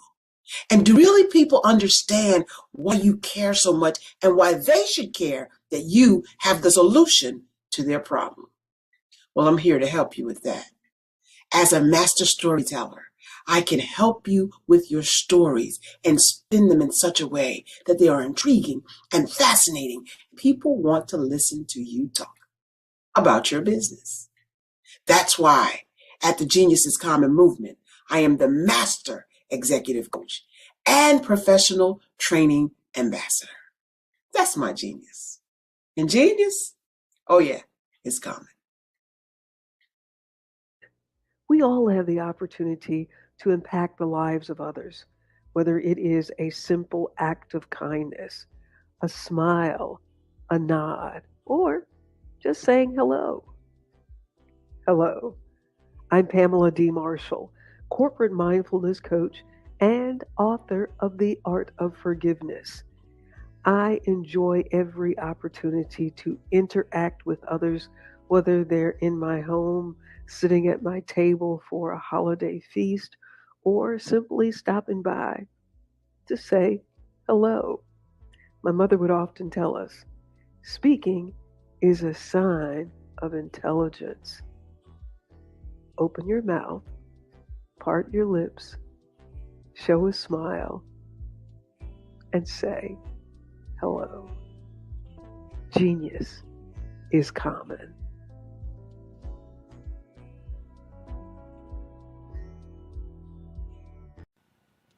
Hello, my name is Kiasi Helm and I'm 14 years old. I think my genius would probably have to be setting goals and achieving them. I say this because ever since I was young, I always wanted to be an author, and at age 11, I ended up achieving this. But not only did I end up becoming an author, I ended up becoming a public speaker, a publisher, a business owner, all these great things. The name of my business is Written by Kids Publishing Company. I decided to start this company because I thought it was important for me to help kids my age express themselves through literacy and just achieve their own goals. Because to me, achieving goals is the best thing in the world to feel. It's you just achieving things and aspirations that you set for yourself. And I know that everybody is capable of this because even if you don't end up achieving the goal, you still tried your best, and that's the most important thing. And everybody is capable of this because genius is common. Thank you.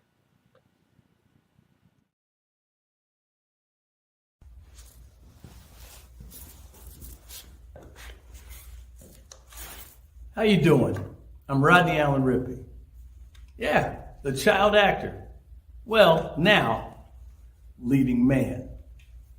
Some of you might remember back in the day, the Harlem Globetrotters popcorn machine. Remember that?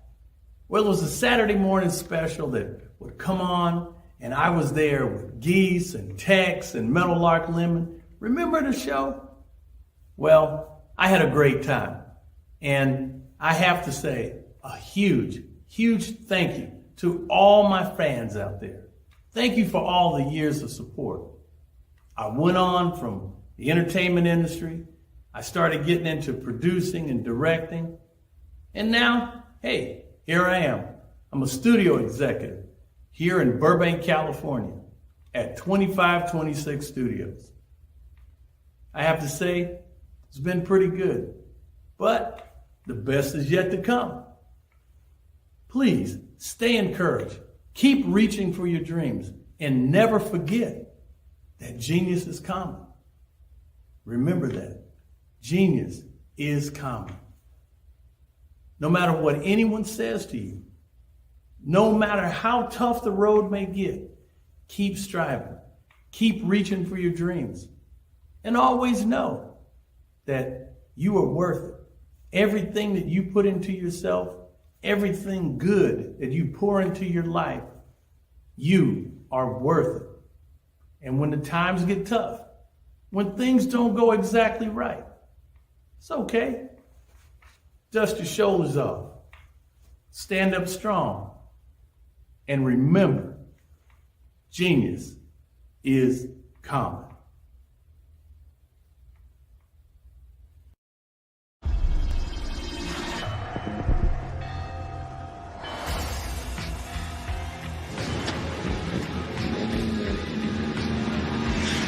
La connexion. La connexion.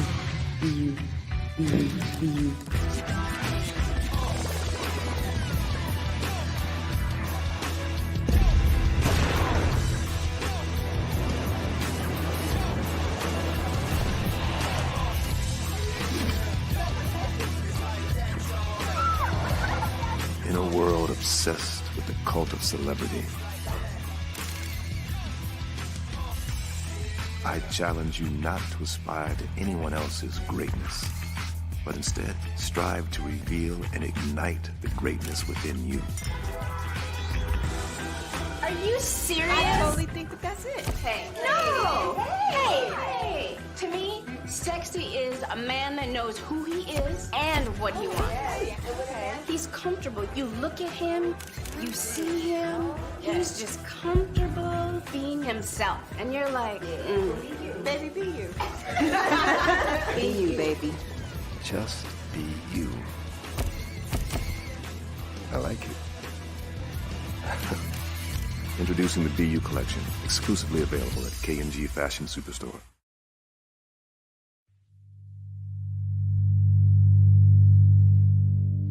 So what we have to do is when we get in the spot, we need to create some spots for us.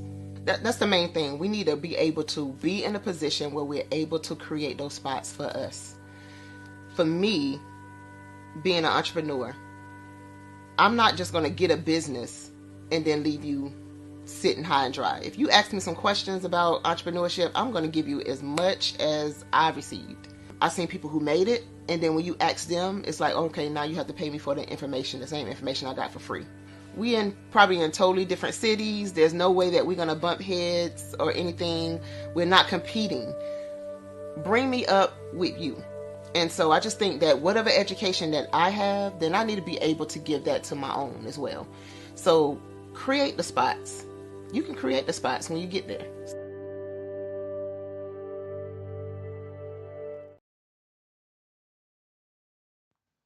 Genius is common.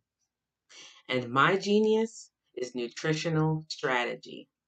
I am Shawnee Smith, the owner and creator of Can Do Spice. Can Do Spice was created because I knew that adding herbal and mineral supplements to my diet did not have to be boring. In fact, because I'm a food enthusiast, I knew I could create something flavorful and explosive that also had the benefit of adding herbal supplements such as sea moss, bladderwrack, burdock root, and black seed, just to name a few. I invite you to take this journey with me where we come together and take control of our nutritional health. It is my way of sharing my genius, the gift of flavor and the healing power of herbs to the world. What is your genius? Hello, this is Israel, and I am CEO of Daydreams Interactive and author of Princess Planet. So, genius is common, and as a kid, I loved to daydream. Even as an adult, I love to daydream. And when my daughter became 6 and loved princess characters, but we just could not find the diversity that showed her, we created our own characters. So, for instance, you have Princess Nulu right here. Princess Nulu is from Uganda, and her genius is that she loves to take care of animals. She can actually even listen and hear what they say. And then we have Princess Isabella right here. Princess Isabella, she's from Cuba, and her genius is biochemistry. One day she hopes to eliminate disease. Then we have Princess Nia right here, and Princess Nia is based off of my daughter, and she is what she wants to be, the greatest dancer alive. So that's her genius. So what's your genius? My genius is my imagination. Genius is common. I'm Ramon Ray, founder of Smart Hustle Magazine and smallbiztechnology.com.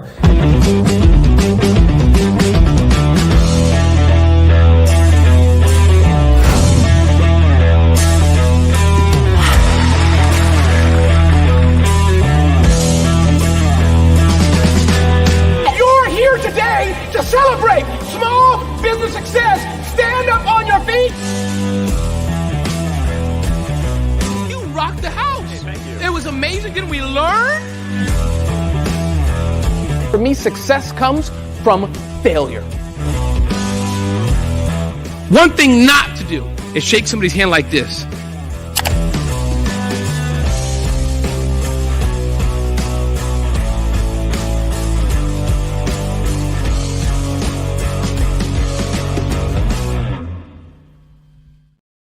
Follow the Brand TV broadcast host, Grant McGaw, as he visits with top executives and entrepreneurs to find out their secrets of success with their personal brand. Follow the Brand TV broadcast host as he focuses on brand development to build better relationships, bring value to your business, relationships, and career. You will enjoy listening to each episode that is tailored to speak to you directly. If you're looking for this type of clarity in terms of building your brand, you have tuned into the right station. Each episode will help you to shape a conversation in the 5-star BDM network of 20,000 professionals and become a springboard for your corporate engagement and business opportunities. Each guest will frame their story in the areas of personal branding, business development, career development, financial empowerment, and technology innovation. Grant McGaw explains why he is the CEO and owner of his own professional career. Grant is an accomplished business leader and entrepreneur who wants to give back to individuals to grow their personal brand strategy. Tune in as he weaves his story about new possibilities, while to you exceed expectations. If you love storytelling, this show will make for fun.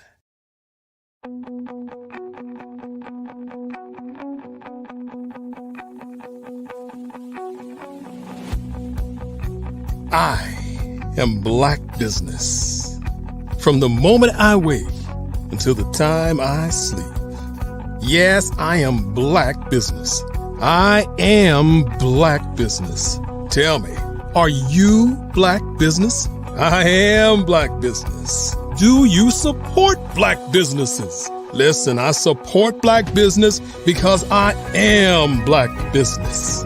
Black Business Expo, one of the largest business showcases in the history of Black business in the world.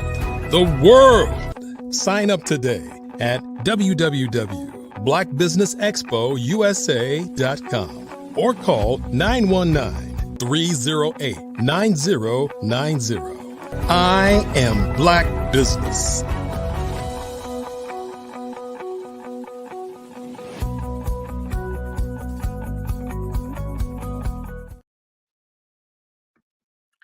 Welcome back. Good evening, everyone, business owners, entrepreneurs, thought leaders, corporations, and welcome to the Black Business Network. My name is Dr. Sade, and I am your business moderator for this evening. And on the Black Business Network, the Black Business Network is a 24-hour business network showcasing Black businesses, entrepreneurs, owners, and thought leaders worldwide. We have speakers from North Carolina, London, Singapore, Africa, Japan, and countries all over the United States. The Black Business Network is a global community sharing its business knowledge to empower, inspire, and educate Black businesses on business. Our first speaker is Giselle Bonds. Giselle Bonds, armed with a BS in advertising and a minor in marketing, brings a wealth of experience to her clients. After contributing her expertise to Fortune 500 companies in customer service, sales, and marketing, she founded Positive Hire. She will be celebrating an impressive 35 years in business in October, with 32 of those years being a brick and mortar. In 2016, she niched down for all things portrait photography to from all things portrait photography to specialize in personal brand photography. Her mission is clear: to empower clients to enhance their personal brands, attract more opportunities, and boost their bottom line.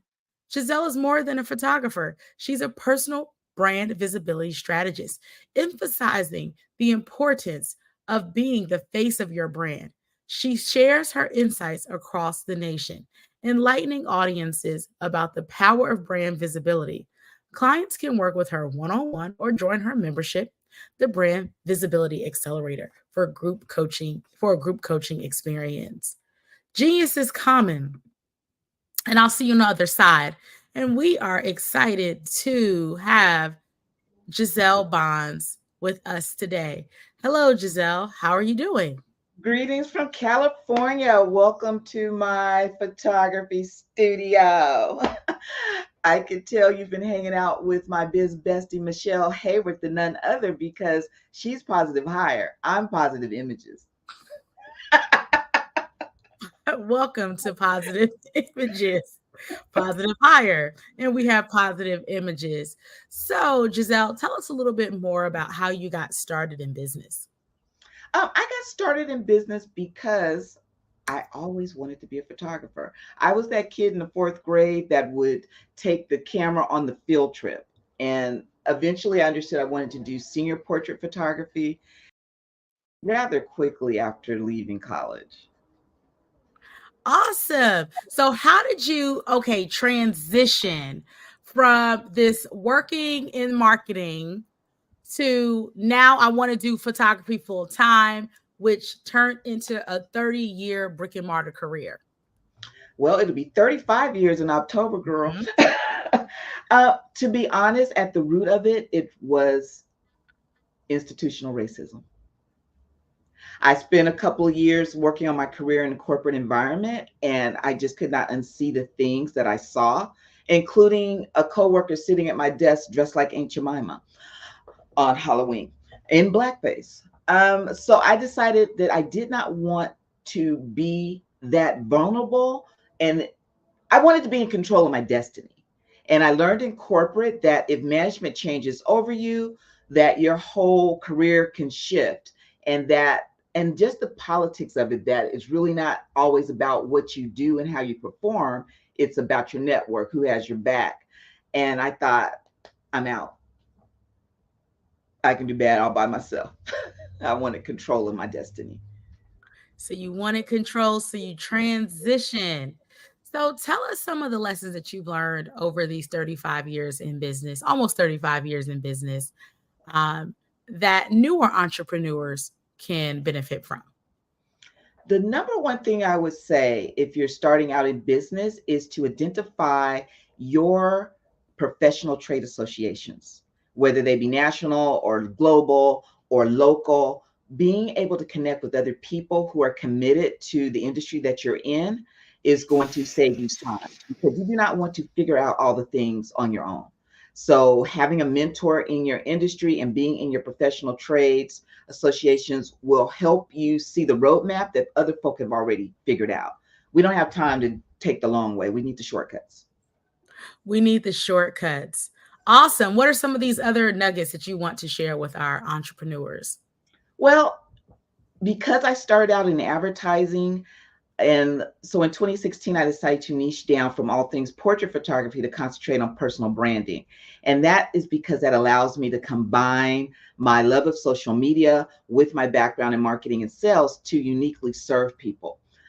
And one thing I know after being in business for this long is being visible is the keys to the kingdom. If people can't see you, they can't pay you. And I say that all the time to my clients, that I need you to stop hiding behind your logos, become the faces of your brands, because people buy from people, not from logos. So staying top of mind in the mind of your ideal client, your consumer, is how you keep the phone ringing, how you keep your appointments filled. And now more than ever, being visible means being visible on digital platforms. And so you can't avoid becoming a content creator. It's mandatory at this point. And having a good foundation and ground game, as I like to call it, which is traditional marketing, where I cut my teeth, knowing how to work a trade show, knowing how to buy a list of physical addresses to do email marketing, knowing how to work a chamber mixer. I consider that ground games. The skills that I've learned in the last 6 or 7 years are more digital based, like email marketing and leveraging social media. It's the combining of the two, the air game and the ground game, that you need to remain relevant. Okay, let's talk a little bit more about that. Break that down. What exactly is air game and what exactly is ground game? And then we can talk about combining the two. So, as I just said, the ground game, I consider the strategies I learned traditionally coming up in my business, like getting in the trenches and kissing babies at a trade show, learning how to do direct marketing, physical marketing with physical mailings with stamps and postage, telephones. Those are the sorts of things I consider ground, like networking in person. Air game is more electronic based. So email marketing, social media strategies, having online sales funnels, those are air game strategies. Got it. It says in your bio, like 2016, that you decided to niche down. And why was niching down to personal brand photography so important? And what was the catalyst for you to decide to niche down? I'd gone through a season of caregiving and just being tossed around. I was not present in my business. And then my landlord decided he was going to downsize my studio space. And so when I came through that whole transition, I said, what do you really want to do? And, I'm at a season where I should be able to choose how I wish to serve. So the personal branding piece was in alignment with my academic and my corporate background. Tell us a little bit more about what exactly is personal brand photography and personal branding to you. Well, for me, it means giving my clients the images they need that tell the story of their brand to help them get attention. Because as you know, trying to communicate with people online is like trying to talk to a toddler with ADD. They got short attention spans. You got to be able to communicate in sound bites. Our brains can process information more efficiently and faster if there's images attached to the words. So I like for my clients to think of their brand photos as what you use to get people to stop scrolling and then pay attention to your message. Because again, we got to stay top of mind. And one headshot that you use for decades ain't going to keep people's attention.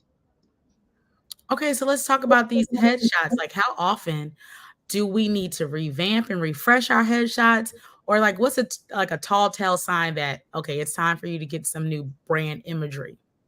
Well, if you go into quarantine and your whole hair care regimen changes drastically, you need a new headshot coming out of quarantine, because very few of us look the same way we looked going into lockdown. Okay. So when you have major changes in your life, it's time to do a brand shoot. If you've got a launch that requires additional graphics and you want it to be niche to the topic of that launch, you want to have fresh content to keep people interested. And not even just in the visuals of that, you've got to be able to have the written part that even if it's a script that's going to end up in the video, you've got to create that. And that's why I'm so excited that we are in this age where we can have artificial intelligence help carry that weight. The content creation struggle is a lot less now because we've got tools that can help us with the ideation and the creation of that content. Let's dig into a little bit of that, this onset of artificial intelligence. And we see a lot of people with AI photography. Is that going to suffice? Is that good? Is that good enough for our images, or do we still need real people images? And how do you feel about that? At this point, I'm going to say you need to have some real photography in there. I can't speak till tomorrow because these tools are getting better and better and better and better. So there may come a point where you won't be able to tell the difference, but right now you can tell the difference. For sure, you can tell the difference. So we still need those new images. If you look different from where you looked in the beginning of COVID to now, it's time to get some new images. If you're doing a launch or a new campaign, it's time to get those new images. So tell us about you also have not only just doing the brand photography, but there's a level of brand education that goes with the photography because a lot of people they may get photos or headshots, but they don't know how to use them. So tell us some ways of how we can use the photography that we get when we work with someone like you. So, as you know, Sade, we are not in business unless we solve someone's problem. And typically, the solution that we give to our clients creates a new problem. So, I discovered that the new problem I created for my clients was that they did not know what to do with the photographs. And I started wondering, it's like, she's not using her pictures. I'd be watching their timelines. And so I found out that they didn't know what to do with them. And so as a result, I created a brand visibility membership where I can teach strategies on how to create the content, how to use the photos so that my clients can really get the return on their investment. And it's a beautiful thing because what they discover is when they start using those brand photos, they actually start to feel more professional. So when you start putting imagery out that is a more elevated you step into that persona. And so it is a confidence boost as well as it's building trust and authority with your audience because they see you as that elevated persona as well. Awesome. Let's talk about that. What are some ways that we can elevate our expertise and authority in the marketplace? Well, we all need to make sure that we are positioning ourselves as experts. And for that, you need thought leadership content that explains how you uniquely approach that. And again, we can leverage tools like artificial intelligence to help us get those concepts together and to help with, how do you say this? Figuring out different ways to deliver the same message. Okay, awesome. So let's expand on that. Let's dig a little bit deeper on these multiple ways to share the same message. For instance, I was working with a client in my membership on Tuesday, and she doesn't really have lead magnets other than she has a newsletter. And so I was sharing with her that in this year of 2024, people are not as enthusiastic as they were in the 90s about signing up for our newsletter. So I was like, let's figure out something that's a little bit sexier. So she's got this newsletter she's been emailing out for a year. So I asked her to explain to me what's included. And so there were things like green healthy recipes, there were healthy habits, there were success stories, and there was one other component. And so we went into ChatGPT to figure out a way to repurpose that content.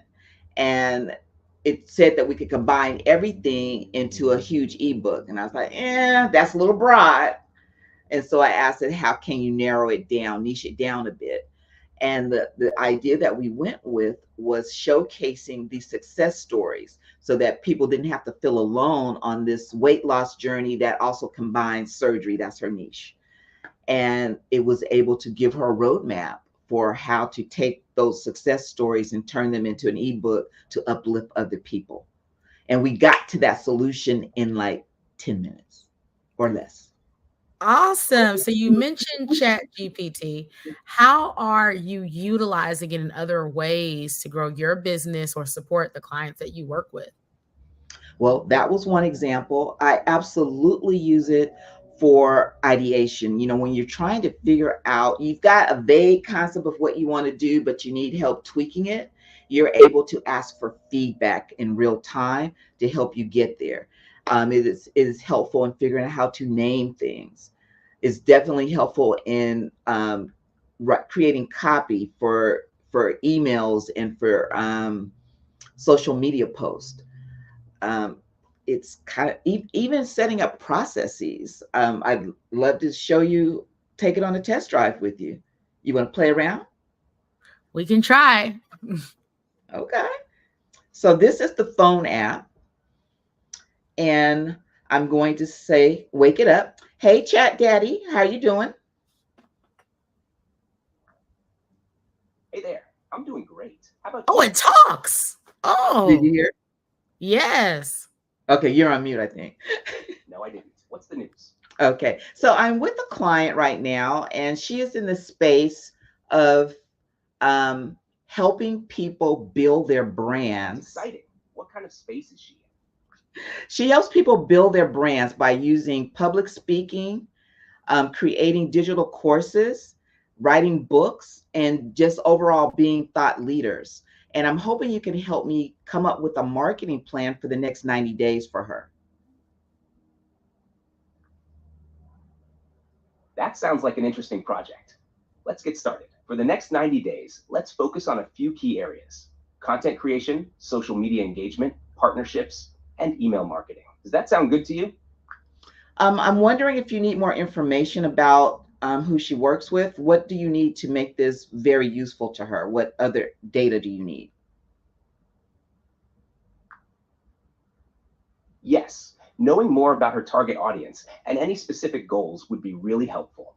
Could you share who she typically works with, e.g., entrepreneurs, small business owners, specific industries, her main objectives, e.g., increasing brand awareness, driving sales, building a community, and any current marketing efforts or assets she has? Okay, Dr. Sade, who would you say is your target audience? I work with Black women You're on mute. entrepreneurs and experts. You're not on mute? I can't hear you. I work with women entrepreneurs and experts. I'll put this off of here. Okay, try it again. I work with women entrepreneurs who are experts, primarily Black women, who want to build their personal brands as coaches, speakers, and authors and thought leaders. Okay, so say that one more time. Black women entrepreneurs who are experts in their field, and they are coaches, speakers, and authors. Marketing plan. I'll need information about 1, her main objectives, e.g., increasing brand awareness, driving sales, building a community. 2, any current marketing efforts or assets she already has. 3, any specific goals for the next 90 days, e.g., number of new clients, engagement metrics. Does that cover everything? I'll just say building community. Great. Let's focus on building a community. 1, content creation. Develop content that resonates with her audience, such as blog posts, videos, and webinars focused on personal branding, public speaking tips, and success stories. 2, social media engagement. Use platforms like LinkedIn, Facebook, and Instagram to share content, engage with followers, and participate in relevant groups and discussions. 3, partnerships. Collaborate with local businesses, industry influencers, and other thought leaders to expand reach and credibility. 4, email marketing. Create a regular newsletter with valuable content, updates, and community spotlights to keep her audience engaged. 5, events and workshops. Host virtual or in-person events and workshops to connect with the community and provide value. How does that sound? Anything you'd like to adjust or add? So you can see how quickly it's mapped out a roadmap for you. And on any of those bullet points, we could go back in and ask it to build out that section. So this is absolutely amazing. What app is this? This is ChatGPT, and I'm using the mobile app that comes with the product. They did an update about 2 weeks ago, maybe 3, where you can literally have a conversation. Is this the paid version or the free version? Believe it. Okay, so this version is called ChatGPT 4.0. The letter O, not the number. And the O stands for Omni. They did something interesting. They made ChatGPT 4.0 available for free. Oh, I need to download this. So if you use the if you already have a subscription, you would still want the paid version because there's no limitations. With the free version, they may tell you that you need to rest for a while. They may, tell you can't use it right now and knock you back down to 3.5. And it may be a little slower. So there's still advantages of having the paid version, but you can play around with ChatGPT 4.0 even in the free account right now. It suggests that they're about to roll out ChatGPT 5 on the paid side. That's the other difference. Is if you're on the paid version of 4.0, you will not be, your prompts will not be used to train the AI. If you're on the free 4.0, you're training the AI with your data. Oh, this is awesome. We want to say we definitely want more information about how to stay connected to you. Well, I am Hey Ms. Bonds, Ms. with a Z everywhere, HeyMzBonds everywhere, including HeyMsBonds.com. And you can find me on socials that way, or you can go to HeyMsBonds.com and hit the how can I be of assistance button, and I'll get right back to you. Well, thank you, Giselle Bonds. Genius is common, and I'll see you on the other side. Okay, that was awesome. We're back. The Black Business Expo. The Black Business Expo's mission is to raise funds for high school seniors going to college or K-12 entrepreneurs. The expo is a fundraiser for students. You may go to blackbusinessexpousa.com to donate to the scholarship fund or use Cash App. And you can say $BBXUSA. Our goal is to give laptops and up to $5,000 to 10 students. Students can register online at blackbusinessexpousa.com. Every dollar counts. So we want to remind you to donate to the scholarship fund. We want to thank our Black Business Expo USA sponsors: NC100, Moody Capital Partners, Suede Soul, Lotus Rich Coaching and Training, Carolina, Virginia Minority Supplier Development Council, Step Management, The Hello LLC, Barbara H. Smith LLC, Marge McLean Foundation, Inc., Genius is Common, Earth Essentials, 5-Star BDM Media, Melaine Shalani Global, Executive Women's Success Institute, The Quality Coaching Company, Superwoman Business Services, Creative Force Studios, Lee Entertainment, Artistic App Development, Black Business Expo USA. Remember, genius is common, and I'll see you on the other side.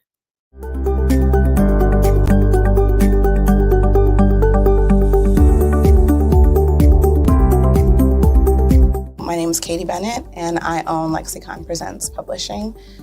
Hello, I am Dr. Eric Kelly III, the visionary strategist and founder of the Black Business Olympics. I invite you to showcase your Black-owned businesses on the Black Business Network global stage. The Black Business Olympics is a global Black Business Network platform that propels Black-owned businesses into the international spotlight. By showcasing your business on the Black Business Olympics platform, you can reach a worldwide audience of potential customers, partners, and investors. You can also establish yourself as a thought leader and expert in your field, attract lucrative partnerships, and more speaking engagements. In addition, the Black Business Olympics platform provides a valuable opportunity to connect and collaborate with like-minded entrepreneurs and business professionals from around the world. This can lead to new business opportunities, ideas, and relationships. Finally, by sharing your story and expertise on the Black Business Olympics platform, you can inspire and empower others. This is a powerful way to make a positive impact on the world and leave a lasting legacy. If you are a Black-owned business owner, I encourage you to seize the opportunity to showcase your business on the Black Business Olympics platform. It is a once-in-a-lifetime opportunity to make an indelible mark on the world. Be one of the 1,000 visionary entrepreneurs who are changing students' lives, shaping industries, and leaving an unforgettable legacy for their families. Unleash your voice on our global stage and watch your business thrive. Black Business Olympics is one of the largest black business showcases in the history of black business in the world. Yes, the entire world. Just give me a call today at 919-308-9090.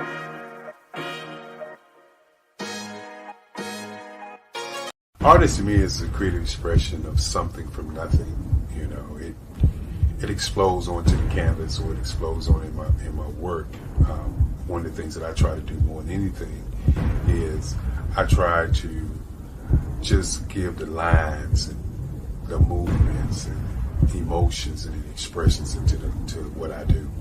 Art really means to me a chance to express how I feel deep down inside. Most of my art begins as a thought that I might have, you know, whether it's sports, whether it's history, whether it's a woman or a man. It pretty much starts as an idea of thought before I get into the actual image of what I'm going to draw. I do a lot of historical pieces. I was a history minor in college, and I love to do history pieces. And a lot of times I'm thinking about history, and then I try to make that history impact you as you look at it. That's one of the reasons that I do pictures so large. You know, people ask me, why do I do the pictures so big? And I tell them, I want the piece to impact them as they're looking at it, to kind of dominate them, dominate their space. And most of my pieces I try to do off page. I don't try to do anything that's going to be in those four corners. So